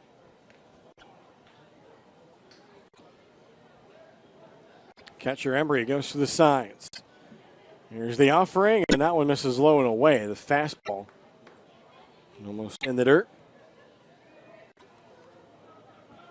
Tobs trying to see if they can play it at least one here in the bottom of the 6th. This one low and inside. So the count at least even here, 2 balls and 2 strikes. Harrison and Smith combining to hold the Pilots off of the scoreboard in the 5th and the 6th. 2-2 pitch now is taken low and away. Ball 3, and the count is full. There's a good eye there by Carson Freeman. So we'll see what Eason delivers here. Payoff pitch on its way. And it's swung on and tipped into the glove of the catcher Embry. As the fastball too much. And it's another 1-2-3 for Connor Eason. And so we have played 6 here at historic Fleming Stadium. As that'll be the 3rd strikeout for Easton. Tobs would like to send a shout out to our exclusive partners, Thomas Law Attorneys, Greenlight, and Emerge Ortho, along with French West Vaughan NC by Trade and Travel Easy as 1-2-3. Also like to thank our game day sponsors, Sasslo's Jewelers and White Tire Service, as tonight our Dig Into the Diamond game presented by Sasslo's. As fans following the game here tonight will have a chance to win some great prizes as they'll be digging around the field. Prizes will include a 3-day, 2-night trip to Las Vegas, a 4-day cruise, his and her wedding bands, a $50 Sashlo's gift card, Tobs prizes, and much, much more.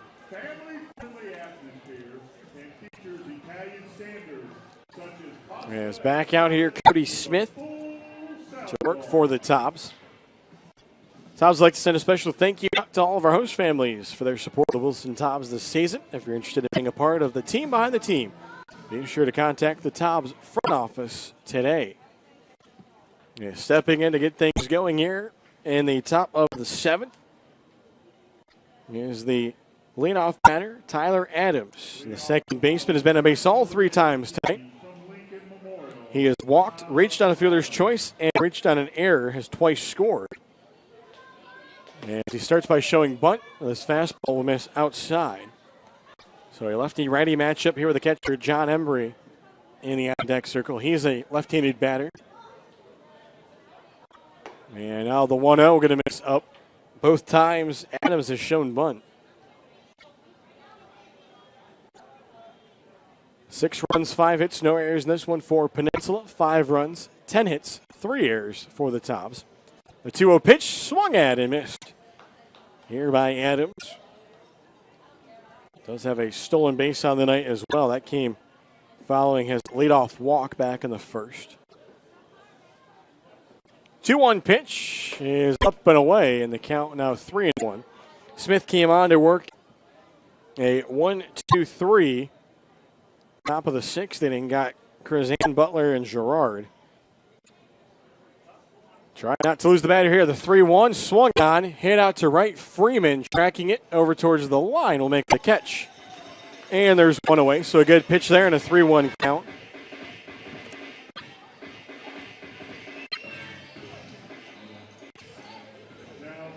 So that'll bring up the catcher, John Embry. Embry, RBI triple in the 3rd inning, is also flying out, grounded out.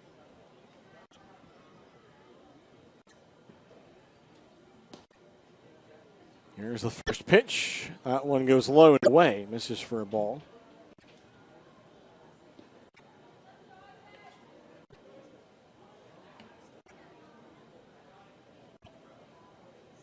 The 1-0 is going to be a called strike. There in the air for the plate. Good pitch from Cody Smith.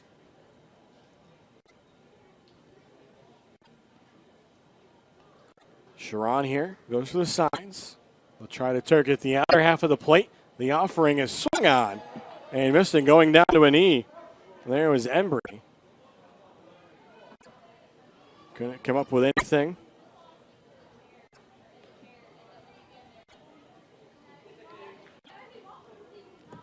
Smith delivers. That one is swung on, chopped, and that'll be into right field.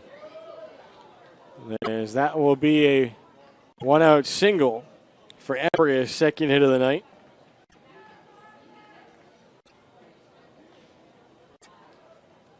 So that'll bring up the shortstop, Jack Struntz.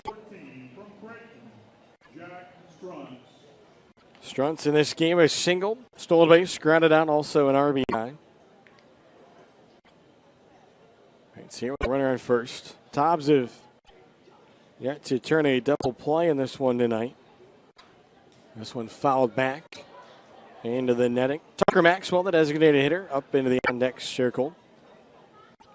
That's the 6th hit of the ball game for Peninsula.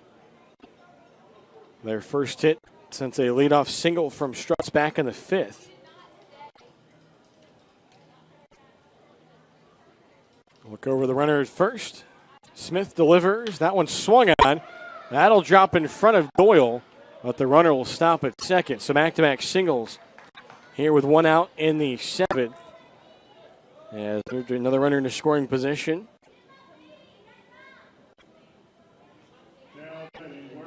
So that'll bring up Tucker Maxwell. Maxwell 0 for 3 in the game, has struck out and twice flied out. Lefty-lefty matchup. As Cody Smith going to step off the mound here. Tobs do have a pair of pitchers tossing down in the bullpen down the left field line. Runners take their leads from first and second. The offering here is swung on, the fastball. Enough to beat the bat of Maxwell. As the Tobs have Danny Cody down there tossing, along I believe with Nico Jenkins.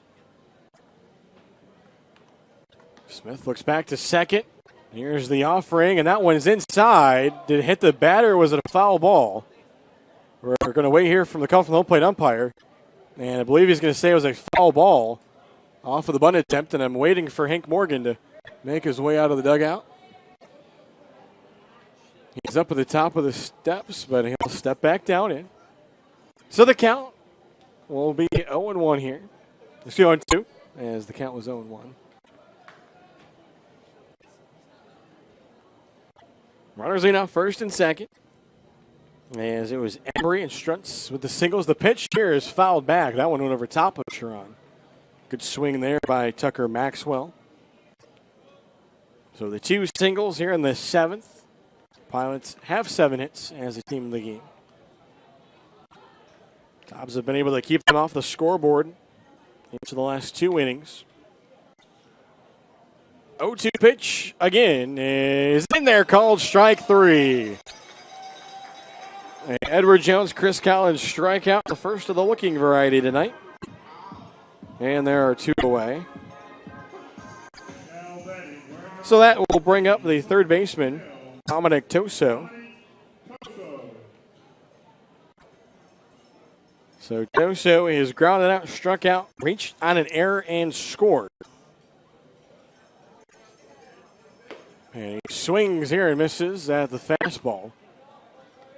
Home plate umpire said he got a piece of it. Runners lead off first and second. Tobs trail 6-5 here in the top of the 7th. Cody Smith will set. Look back to second. The offering here going to miss up and away. Nice job by Sharon to corral that fastball. Quick check here around the Coastal Plain League out of town scoreboard. A couple of doubleheaders today, a couple of finals as well. Earlier today, Macon 2-0 wins over Lexington County. Edenton 3-2 against Morehead City. 1-1 pitch pitch is swung at in the dirt and missed. Sharon held on to it, so the count 1-2. Top of the 7th inning, Martinsville leading Ashboro 6-3. Mustangs in search of their 11th win of the season. Top of the 8th inning, High Point Thomasville leading Forest City 3-1. Also top of the 7th, Fayetteville leading Holly Springs 3-2. 1-2 pitch on its way here from Cody Smith, and that one is swung on and missed, held on to by Sharon. And it's back-to-back strikeouts for Cody Smith after allowing the back-to-back singles. And it's time for the 7th inning stretch here at historic Fleming Stadium. It is time for a baseball tradition known as the 7th inning stretch. So get up off of your feet, take a nice big stretch, and stretch your lungs a little bit and sing along with Take Me Out to the Ball Game. And if you show some enthusiasm, you could win a great gift from Mason's Restaurant. All right, let's get ready to sing.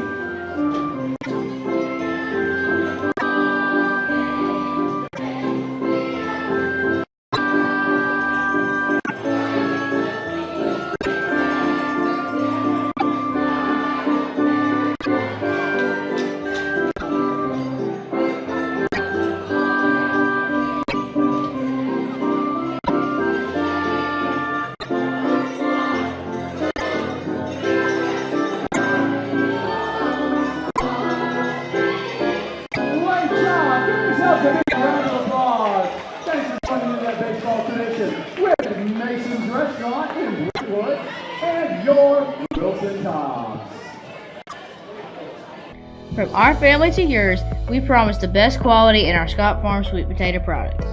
Whether served as healthy wedges or crunchy chips, we take pride in serving our community and our country. Locally grown and hand-picked, our chips provide the perfect choice for your game day snacks. Whether hitting a home run or cheering on the sidelines, our products ensure a healthy snack nearly everyone will enjoy. You're always safe at home with Scott Farms. And welcome back, ladies and gentlemen. Doug Page along with you here as we get set for the bottom of the 7th inning. A new pitcher will be on here for the Peninsula Pilots. It'll be their 4th pitcher of the night. It'll be number 24. It'll be Noah Flachowski, a sophomore from Lenore Ryan University. Numbers on the season for Flachowski. Yes, Flachowski on the season has appeared in 2 games. This will be his 3rd all in relief. He's tossed an inning and 2/3. Has allowed 2 hits, 1 run. It was earned. Has also walked a batter. Has not struck anybody out. He faces Jacob Nestor to lead off the bottom of the 7th. It'll be Nestor, McGowan, and Stone, the 3, 4, and 5 batters, with the Tobs trailing 6-5. Count 1-1 here. And this one will miss inside. So Flachowski coming in for Connor Eason, who worked a pair of 1, 2, 3 innings. And this one is low. So the count now 3-1. Starting to show bunt was Nestor. Pulled that back. Eason struck out 3 batters of the 6 that he faced between the 5th and 6th innings, coming in for Ryan Fox. 3-1 pitch on its way is going to be up and away, ball 4. And so Jacob Nestor has his 2nd walk of the night. 3rd time he's been on base. And it's a leadoff base runner for the Tobs. First time the Tobs have gotten a leadoff base runner since the 4th inning. It was actually a string of 3 consecutive innings where they had gotten a leadoff base runner. So to bring up Kevin McGowan. It'll be a righty-lefty matchup. McGowan in the game tonight has been a base all 3 times. Has 3 RBIs, 2 for 2 at the plate with a double, a single, and a walk. Nestor leads at first. The pitch here is going to be up in the zone. Good take there by McGowan. Quickly action down in the Pilots bullpen after the walk to Nestor.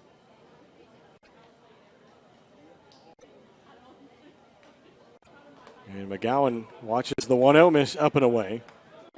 Tobs also have action down in their bullpen. And Luis Acosta is doing some long toss down there. They'll hold the runner on at first, Butler. 2-0 on its way here to McGowan, and that one is a called strike on the outer half. Tobs scored 2 in the bottom of the first, 2 in the bottom of the third, 1 in the bottom of the fourth. They have not scored in the fifth or sixth. For Peninsula, it was 1 in the first, 1 in the third, 4 in the fourth. And this is a called strike 2. McGowan not happy with the call.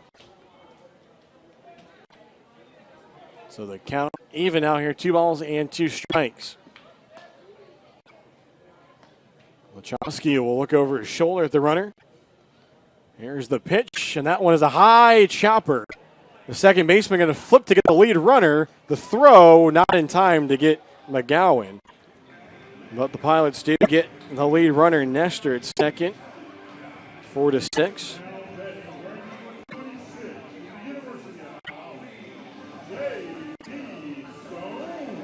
So that was a good job there by Flachowski after he was behind the count 2-0 to McGowan. Got back-to-back strike calls. And then that soft chopper. So that'll bring up J.T. Stone. He's been on base once tonight, was hit by a pitch back in the first. And this one is swung on and missed a big fastball there from Flachowski.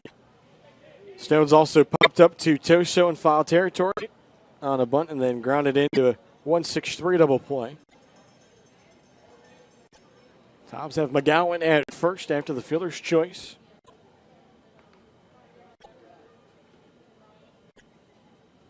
And the 0-1 on its way. That's in the dirt. Nice job, though, by Embry. This one, he kept it in front. That time got out to it quickly. It was Nestor back in the third who had gotten down to second on a pitch that Embry kept in front of him, but he wasn't all that quick to get up and chase it, and Nestor was off and running. In the on-deck circle, Ben Fazo. A 2-for-3 night for him.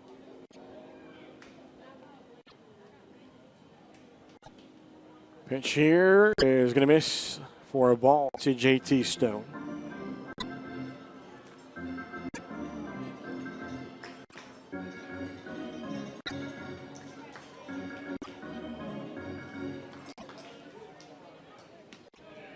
Long look here over the shoulder. Flachowski the pitch home, and that one swung at and missed up and away. Stone not able to make contact with it.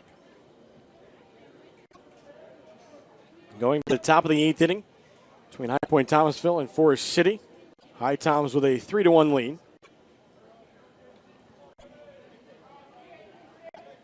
Two coming here to J.T. Stone, and that one is swung at and missed.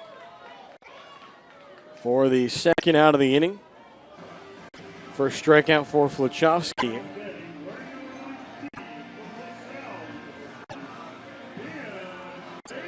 So that'll bring up Ben Fazo. Doubled in the first, RBI single in the third, flied out to Schwartz in the fifth. Good game going in the second of a doubleheader between Macon and Lexington County. 7-5 Macon in the bottom of the 6th inning. Strike called here to Fazo.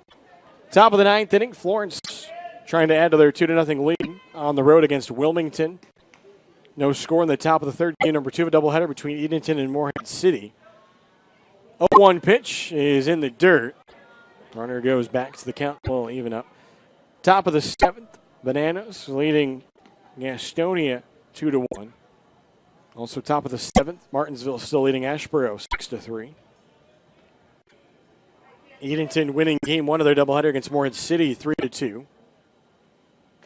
This one fouled out of play, first base side. So with that win and game number 1 by Edenton, the Steamers are now 11-13. Martinsville, if they could hold on to their lead, they would improve to 11-13. Tobs trying to pick up their 11th win, but they need to rally. The 1-2 here is swung on and missed. And so the Tobs will not be able to do anything after the leadoff walk issued by Flachowski as we go to the top of the 8th. 6-5 Peninsula leads. You're watching Wilson Tobs Baseball here on CPLBaseball.tv.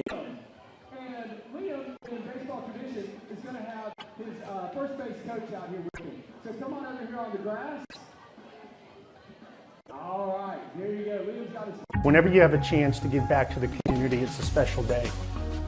I just had the opportunity to help a mother and her 3 children move into a home. So Mobile Mini is actually more than just the leader in secure storage and office rentals.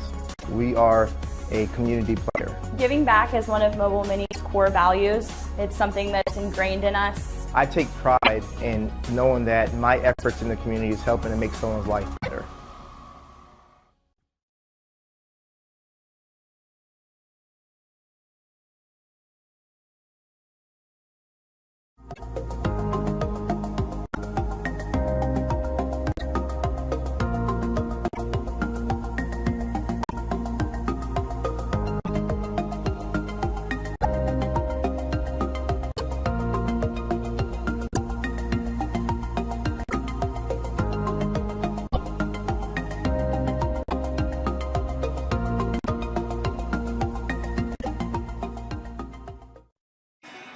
So new pitcher for the Tobs as we get set for the top of the 8th inning.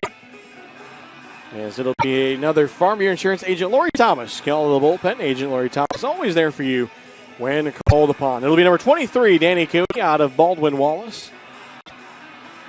And for Danny Cody, comes in a big spot here. The Tobs have been able to keep the Pilots scoreless over the last 3 innings. Cody, the junior out of Medina, Ohio. And taking a look at the game log, this will be his 3rd straight relief appearance as he tossed on Tuesday night at Edenton, an inning and a third, and then tossed 2/3 of an inning last night against Martinsville.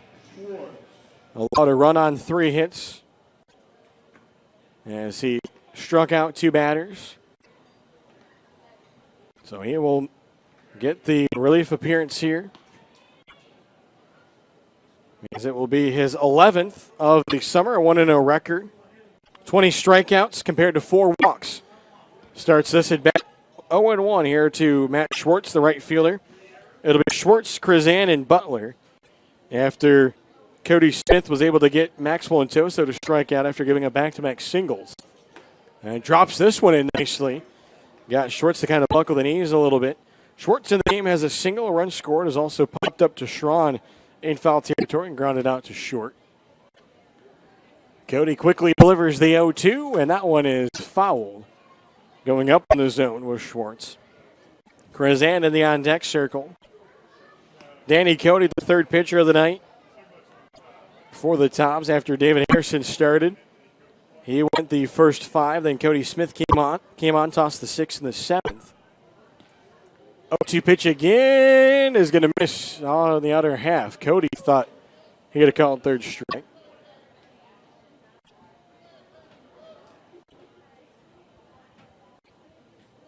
So both relievers in that 7th inning getting back-to-back strikeouts to end the inning. Flachowski for the Pilots. A high chopper here. Actually, that was a liner, as that was a beautiful play there by Jacob Nestor. I thought that was a chopper off the plate, but Jacob Nestor showing off the Air Jordan pose there as he went for it. So it looks like we'll have a pinch hitter here, as it'll be number 22, as that will be Tyler Gallazin. Gallazin, a junior from Liberty. So Gallazin will bat here for the left fielder, as it'll be Bryce Krizan. Krizan was 0 for 3 in the game. As the home plate umpire gets Gallazin checked in. So a righty-righty matchup now. That one swung at and missed for a call strike 1. For Gallazin on the season, hitting .222. This will be his 9th game. Here's the 0-1. That one is in there for a call strike 2. Gallazin 6 for 27 at the plate, 7 runs scored, 5 RBIs, 4 strikeouts, 5 walks. Now the 0-2, that one well over into the left-handed batter's box, spun Sharon around.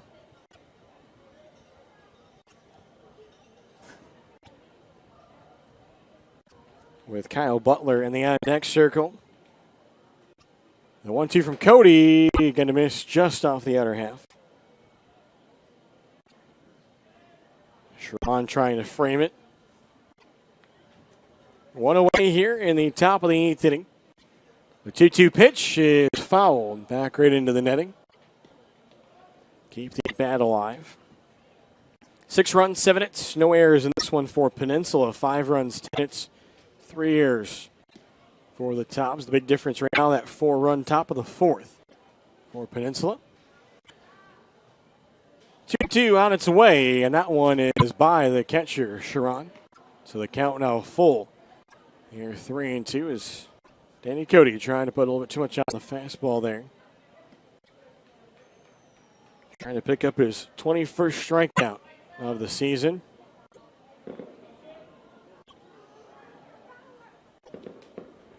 Kyle Butler waiting to come up. Now a 3-2 pitch is low for ball 4. And so the pinch hitter Galazin will reach first with a walk. Now batting wearing number 2 from Radford University, Kyle Butler. So I'll bring up the first baseman, Kyle Butler. Has walked tonight, also popped up and flied out. With a runner here at first. Butler batting in the number 8 spot. The offering here is swung on, sky in the air.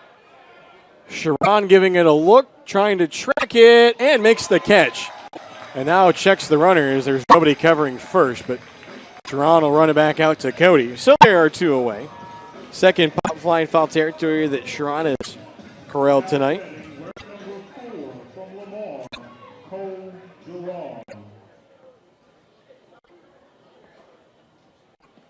And so that will bring up the center fielder, Cole Girard. 2 RBIs on the night for Peninsula. Also 2 hits, as he has 2 for 3. That's here with the runner on first. Danny Cody sets on the mound and delivers. That one's in there for a strike.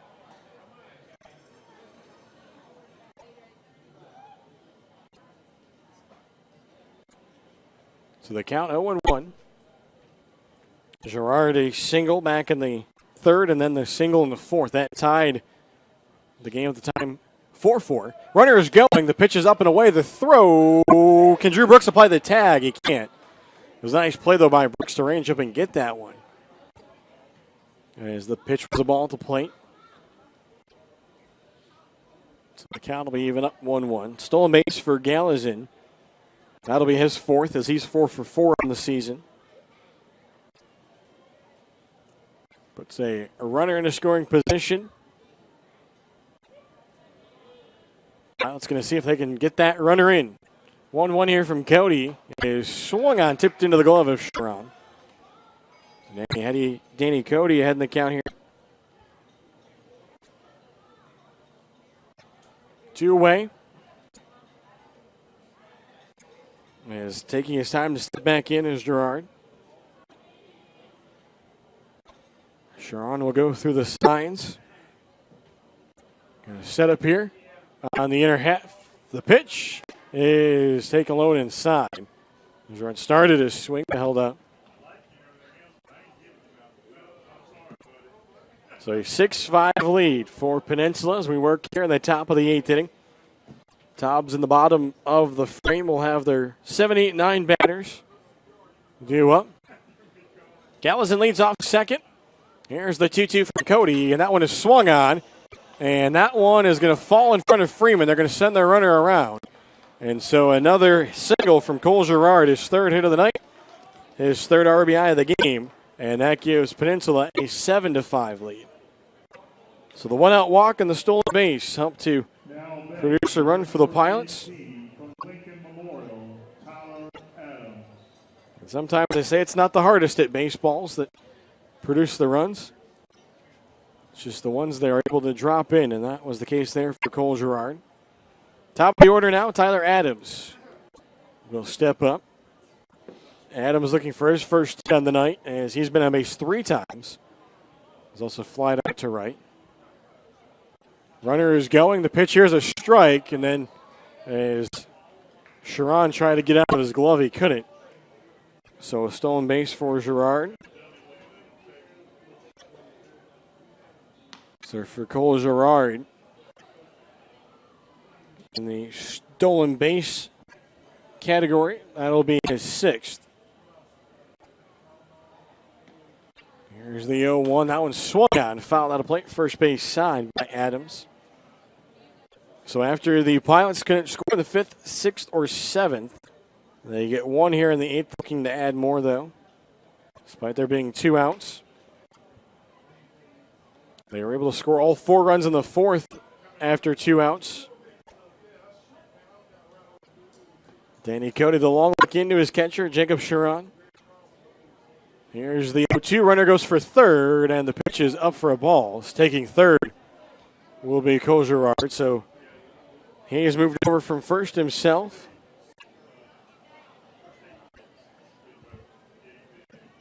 It's Danny Cody and Sharon trying to get the batter here at the plate. Count 1-2. Here's the offering. That one is a excuse me swing. Over off the fencing, first base side.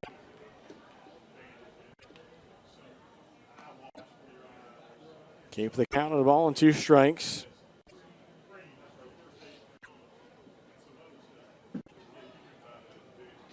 Danny Cody now looks at the runner at third. Here's the 1-2 again, and that one's going to miss. So the count even 2-2 as they try to frame the inside corner against the leadoff hitter Tyler Adams, who's trying to reach base for the 4th time tonight. Here's the offering, and that one is fouled back. Just getting a piece of it. It was Adams, a little bit under it. So now a 2-run cushion back for the Pilots. After they had saw their 6-4 lead cut to 6-5 back in the 4th. Here's the 2-2, swung on and missed for strike 3 as Danny Cody will get out of the inning, but the Pilots add to their lead as they score 1. It's now 7-5. As we go to the bottom of the 8th inning. After Cole Girard picks up his 3rd hit of the night and his 3rd RBI. Give you a look here at the Coastal Plain League out of town scoreboard. Top of the 9th inning. Martinsville now holding just a 1-run lead as Ashboro plating 2 in the bottom of the 8th. It's now 6-5. Copperheads trying to see if they can hold off the Mustangs in the top half, maybe walk it off in the bottom of the 9th. Bottom of the 8th inning, Fayetteville leading Holly Springs 3-2. Final, High Point Thomasville defeating Forest City by a score of 4-1. Second game of a doubleheader, bottom of the 7th inning, Macon leading Lexington County 8-5. Bottom of the 7th inning, as it's all tied 4-4 between Gastonia and Savannah. And then a final, Florence shuts out Wilmington 2-0. And top of the 4th inning, no score between Edenton and Morehead City in the second game of their doubleheader. Edenton winning the first game 3-2. Some upcoming home games and promotions here at historic Fleming Stadium. Sunday, July 1st, the Tobs back home here at Holly Springs at 6 p.m. Bang for your buck Sunday. Wednesday, July 4th, the Fayetteville Swamp Dogs here for our 4th of July fireworks extravaganza. As first pitch on Wednesday night will be 6 p.m. instead of the normally scheduled 7 p.m., so make note of that. And then Friday, July 6th, Martinsville Mustangs come in for a 7 p.m. first pitch, Faith and Family Night.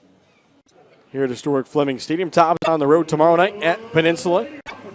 As they'll close out the first half, the Pilots have already locked up the first half CPL North Division title and secured a first-round home playoff game. As a new pitcher will also start the inning here for Peninsula.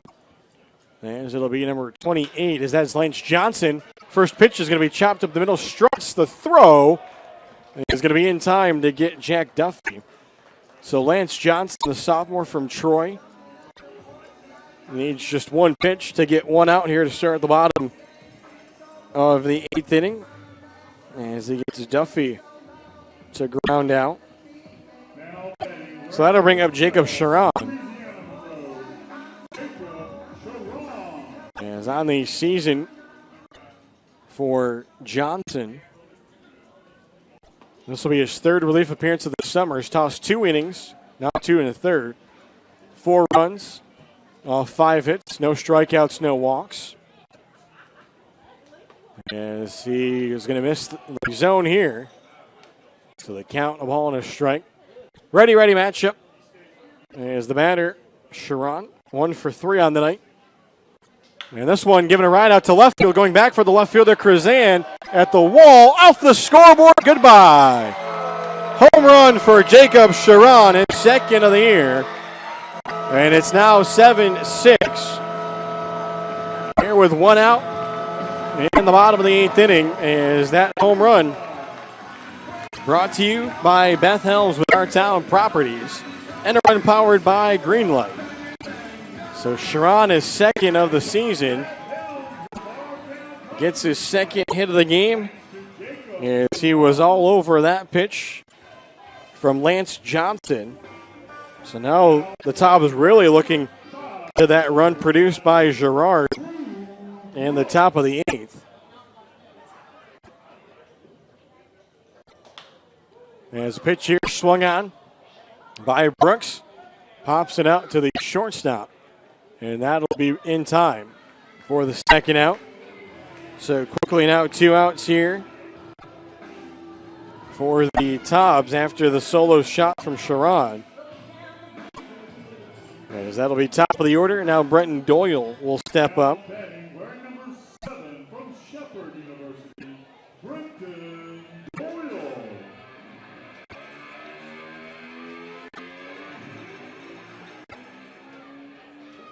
Brenton Doyle will step in, watches the first pitch go to the backstop. Doyle in this game has doubled, also flied out, grounded out, popped up in foul territory. So the Tobs trail 7-6. Their 11th of the ball game, a solo shot from Jacob Sharon. This one swung on, and that one going to be a throw to first in time by the 2nd baseman. As a nice play there.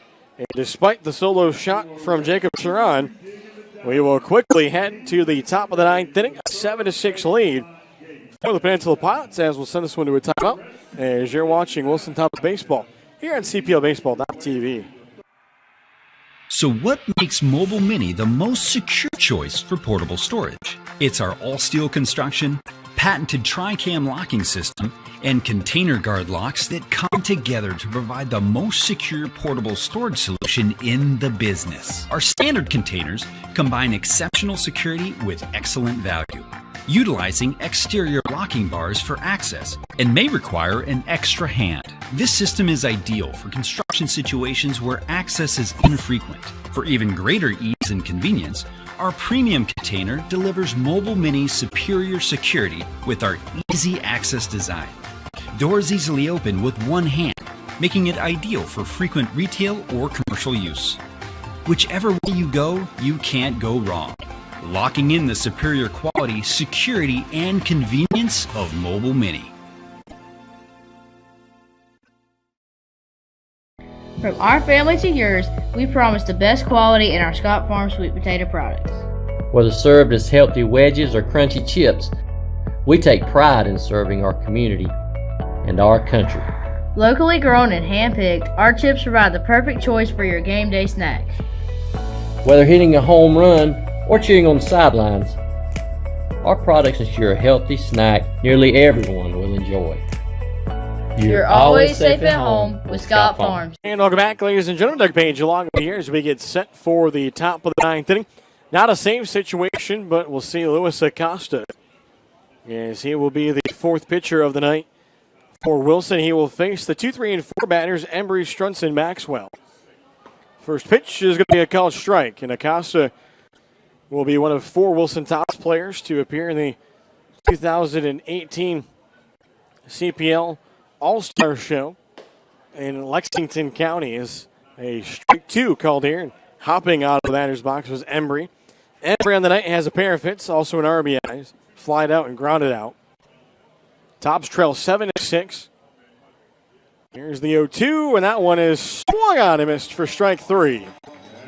So the strikeout for Luis Acosta, that'll be number 18 of the season. This is his 10th relief appearance of the season, a 1-1 record, also has 3 saves. Still sporting a 0 ERA, has allowed 3 unearned runs off 4 hits. And he will face Jack Struntz.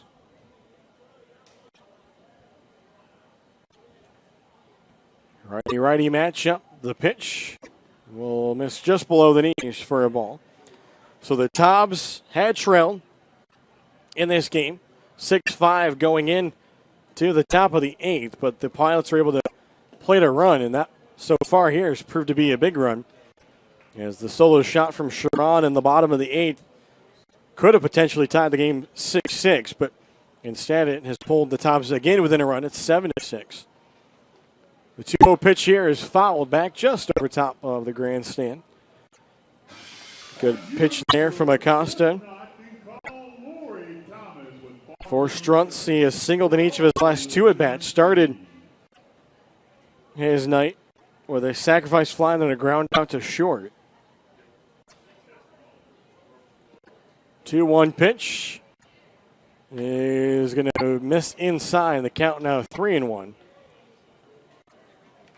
Acosta has walked just 2 batters this season, trying to avoid making that number 3. 3-1 pitch is going to be swung on. That's in the air. Doyle ranging in for it, and will make the catch. And there's 2 away. And so that'll bring up the designated hitter. This will be Tucker Maxwell. So Maxwell will get set in the left-handed batter's box. First pitch from Acosta, up and in. And there's Maxwell to bend back a little bit. Maxwell 0 for 4 tonight, has struck out twice, also flied out to right, flied out to center. And the number 4 spot. 1-0 is fouled back into the netting. Pitch came in on the hands. 7 runs, 8 hits, no errors in this one for Peninsula. 6 runs, 11 hits, 3 errors for the Tobs.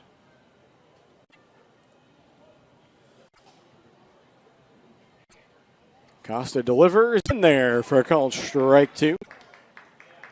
Top of the 4th inning, game number 2. Edenton has taken a 1-0 lead against Moorhead City. Looking to try to pick up a doubleheader sweep against the Marlins. This one swung on, chopped to Nestor at second. His throw to first. A little stretch there by Fazo. And it's a 1-2-3, top of the 9th for Luis Acosta. And the Tobs going to need at least 1 here in the bottom of the 9th to try to tie it, 2 to try to win it. As the Tobs, for their lineup, will have their 2, 3, and 4 batters. Freeman, Nestor, and McGowan. We'll see who the Pilots bring out of the bullpen, as they did have the pitcher up and warming.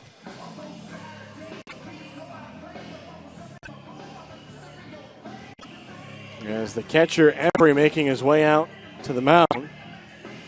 He'll pick up the baseball to greet the new reliever.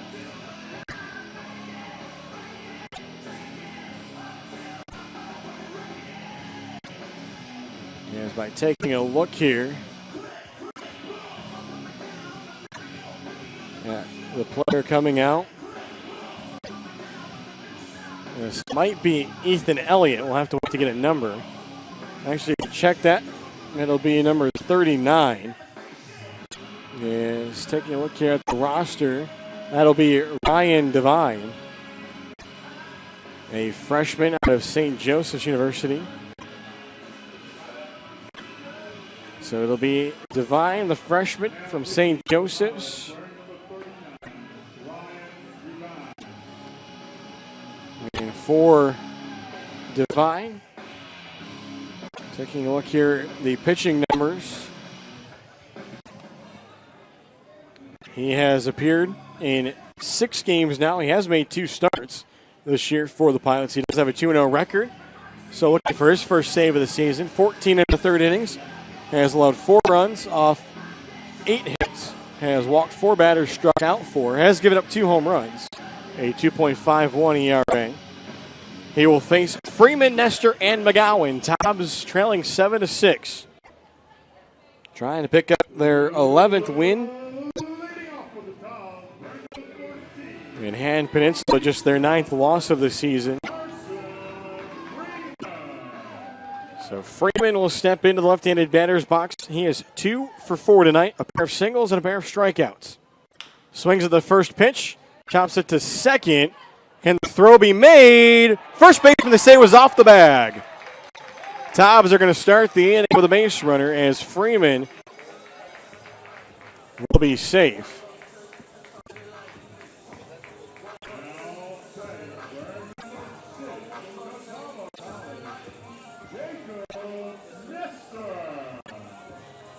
So that will bring up Jacob Nestor, first error of the game for the Pilots, as it'll be an E4.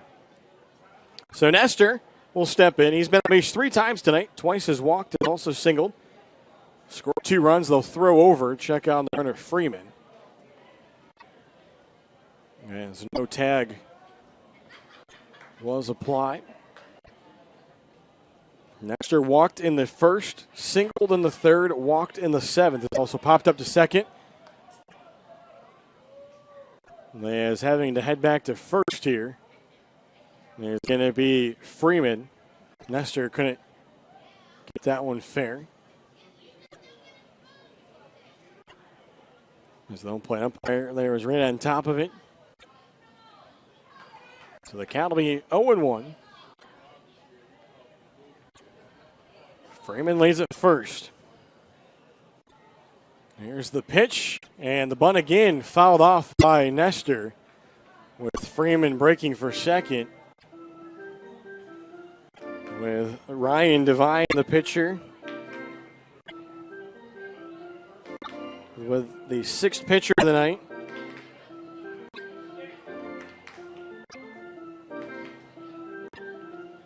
Tobs here with a tying run on base. Nobody out, bottom of the 9th inning. Count 0-2, though, to Jacob Nestor. Righty-righty matchup. And a throw over. Back safely was Freeman. Freeman had been off and running on both the first 2 pitches to Nestor. Here's this one. It's swung on fouled into the netting, first base side. So for Peninsula, they started the night with Tyler Garby. Came out trailing, but his offense with that 4-run top of the 4th took him off the hook, so he gets the no decision. And then Ryan Fox came in, gave way to Connor Easton, then Flachowski, Johnson out of line. The 0-2 is swung on, and this will be right to the center fielder, and the catch will be made. As having to head back to first will be Freeman. So Nestor unable to move the runner Freeman into scoring position. So that'll bring up Kevin McGowan. 3 RBIs on the night for him. He's doubled, singled, walked, reached on a fielder's choice. He's been on base 4 times tonight. Has scored a run. That came in the 3rd. Had a 2 RBI double in the 1st and RBI single in the 4th. Facing Ryan Devine here with 1 away. And the pitch here going to be taken for a called strike. Freeman reaching on the air by the second baseman.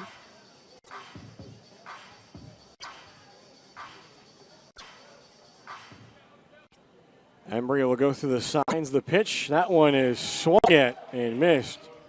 As McGowan there wanted to send the fans home with 1 swing of the bat there. So the count now 0-2. Still hold the runner. Freeman on over at first. Tobs trail 7-6 here at the bottom of the 9th inning. The pitch is swung on, past the shortstop, into left field. Freeman's thinking about third, but he's going to have to put on the brakes. And so if Nestor, man, unfortunately, would be able to potentially move Freeman over. Could have been looking at a different situation there, but the Tobs have first and second. With 1 away, McGowan, his 3rd hit of the night. And that would bring up JT Stone. Bullpen quiet for the Pilots. Potential tying run and scoring position out for the Tobs. JT Stone at the plate. Looking for his first hit of the night. Takes his first pitch for a called strike on the outer half. Righty-lefty matchup. Stone out of the University of Mount Olive. Awaits the 0-1. And that one's in there for a called strike 2. As Stone couldn't pull the trigger. The runner is Freeman at second. McGowan at first, and for Devine, yet to throw a ball. As he's had the count 0-2. And now he does. As the count 1-2. As maybe a little bit of jinx there, but the count now 1-2. Runners take their leads. Tobs need 1 to tie it, 2 to win it here in the bottom of the ninth.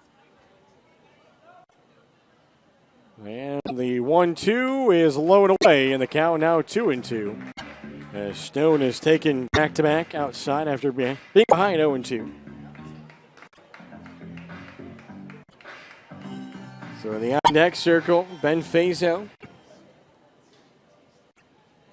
2-2 pitch on its way. And that one is swung on and missed for strike 3 as Stone will be the second out of the inning. And now it's going to be up to Ben Fazo. It's a tough night for JT Stone. Hit by a pitch back in the first. Outside of that, 0 for 4 with a pair of strikeouts. So Tobs need to get the run in from second to at least keep things going. It was the leadoff error that allowed Freeman to get on. Nestor couldn't move Freeman into scoring position.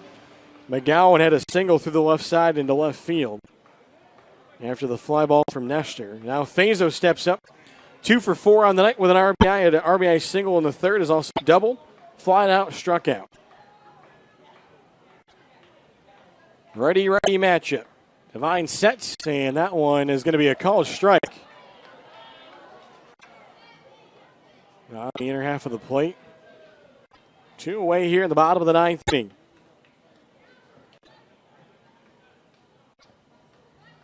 Devine looking for his first save of the season for the Pilots. Here's the 0-1. That one's going to miss over into the left-handed batter's box. So good take by Fazo. The outfield for the Pilots playing no doubles.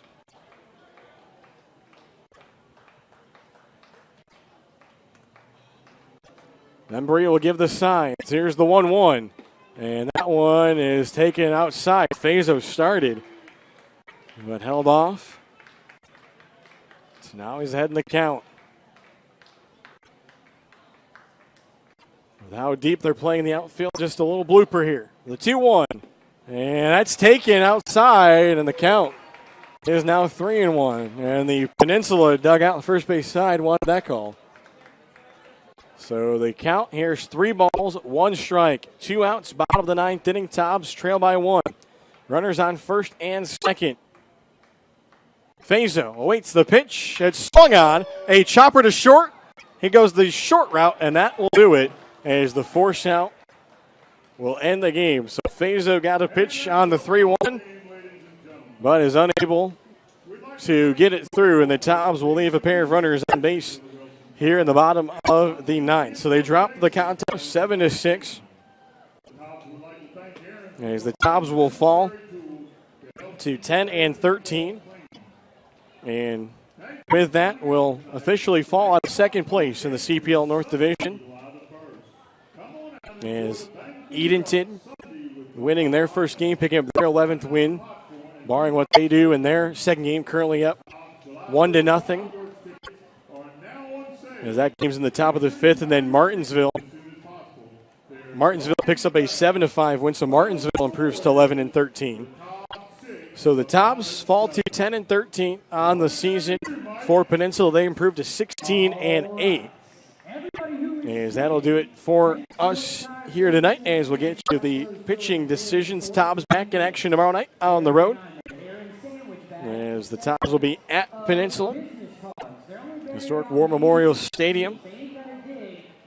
As the pitching decisions, the win will go to Fox. He improves to 1-1.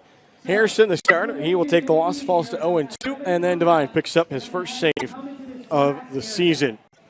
As the Tobs fall 7-6, despite getting the solo home run from Jacob Sharon in the bottom of the 8th inning, as the RBI single from Cole Gerard, part of a 3-for-4 night and a 3 RBI night, plates Tyler Gallas and the pinch hitter who walked, and that turns out to be the eventual game-winning run.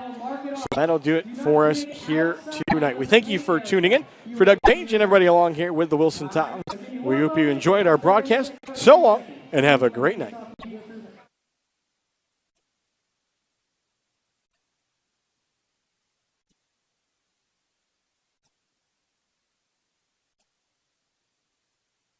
From our family to yours, we promise the best quality in our Scott Farm sweet potato products. Whether served as healthy wedges or crunchy chips, we take pride in serving our community and our country. Locally grown and hand-picked, our chips provide the perfect choice for your game day snacks. Whether hitting a home run or cheering on the sidelines, our products ensure a healthy snack nearly everyone will enjoy. You're always safe at home with Scott Farm.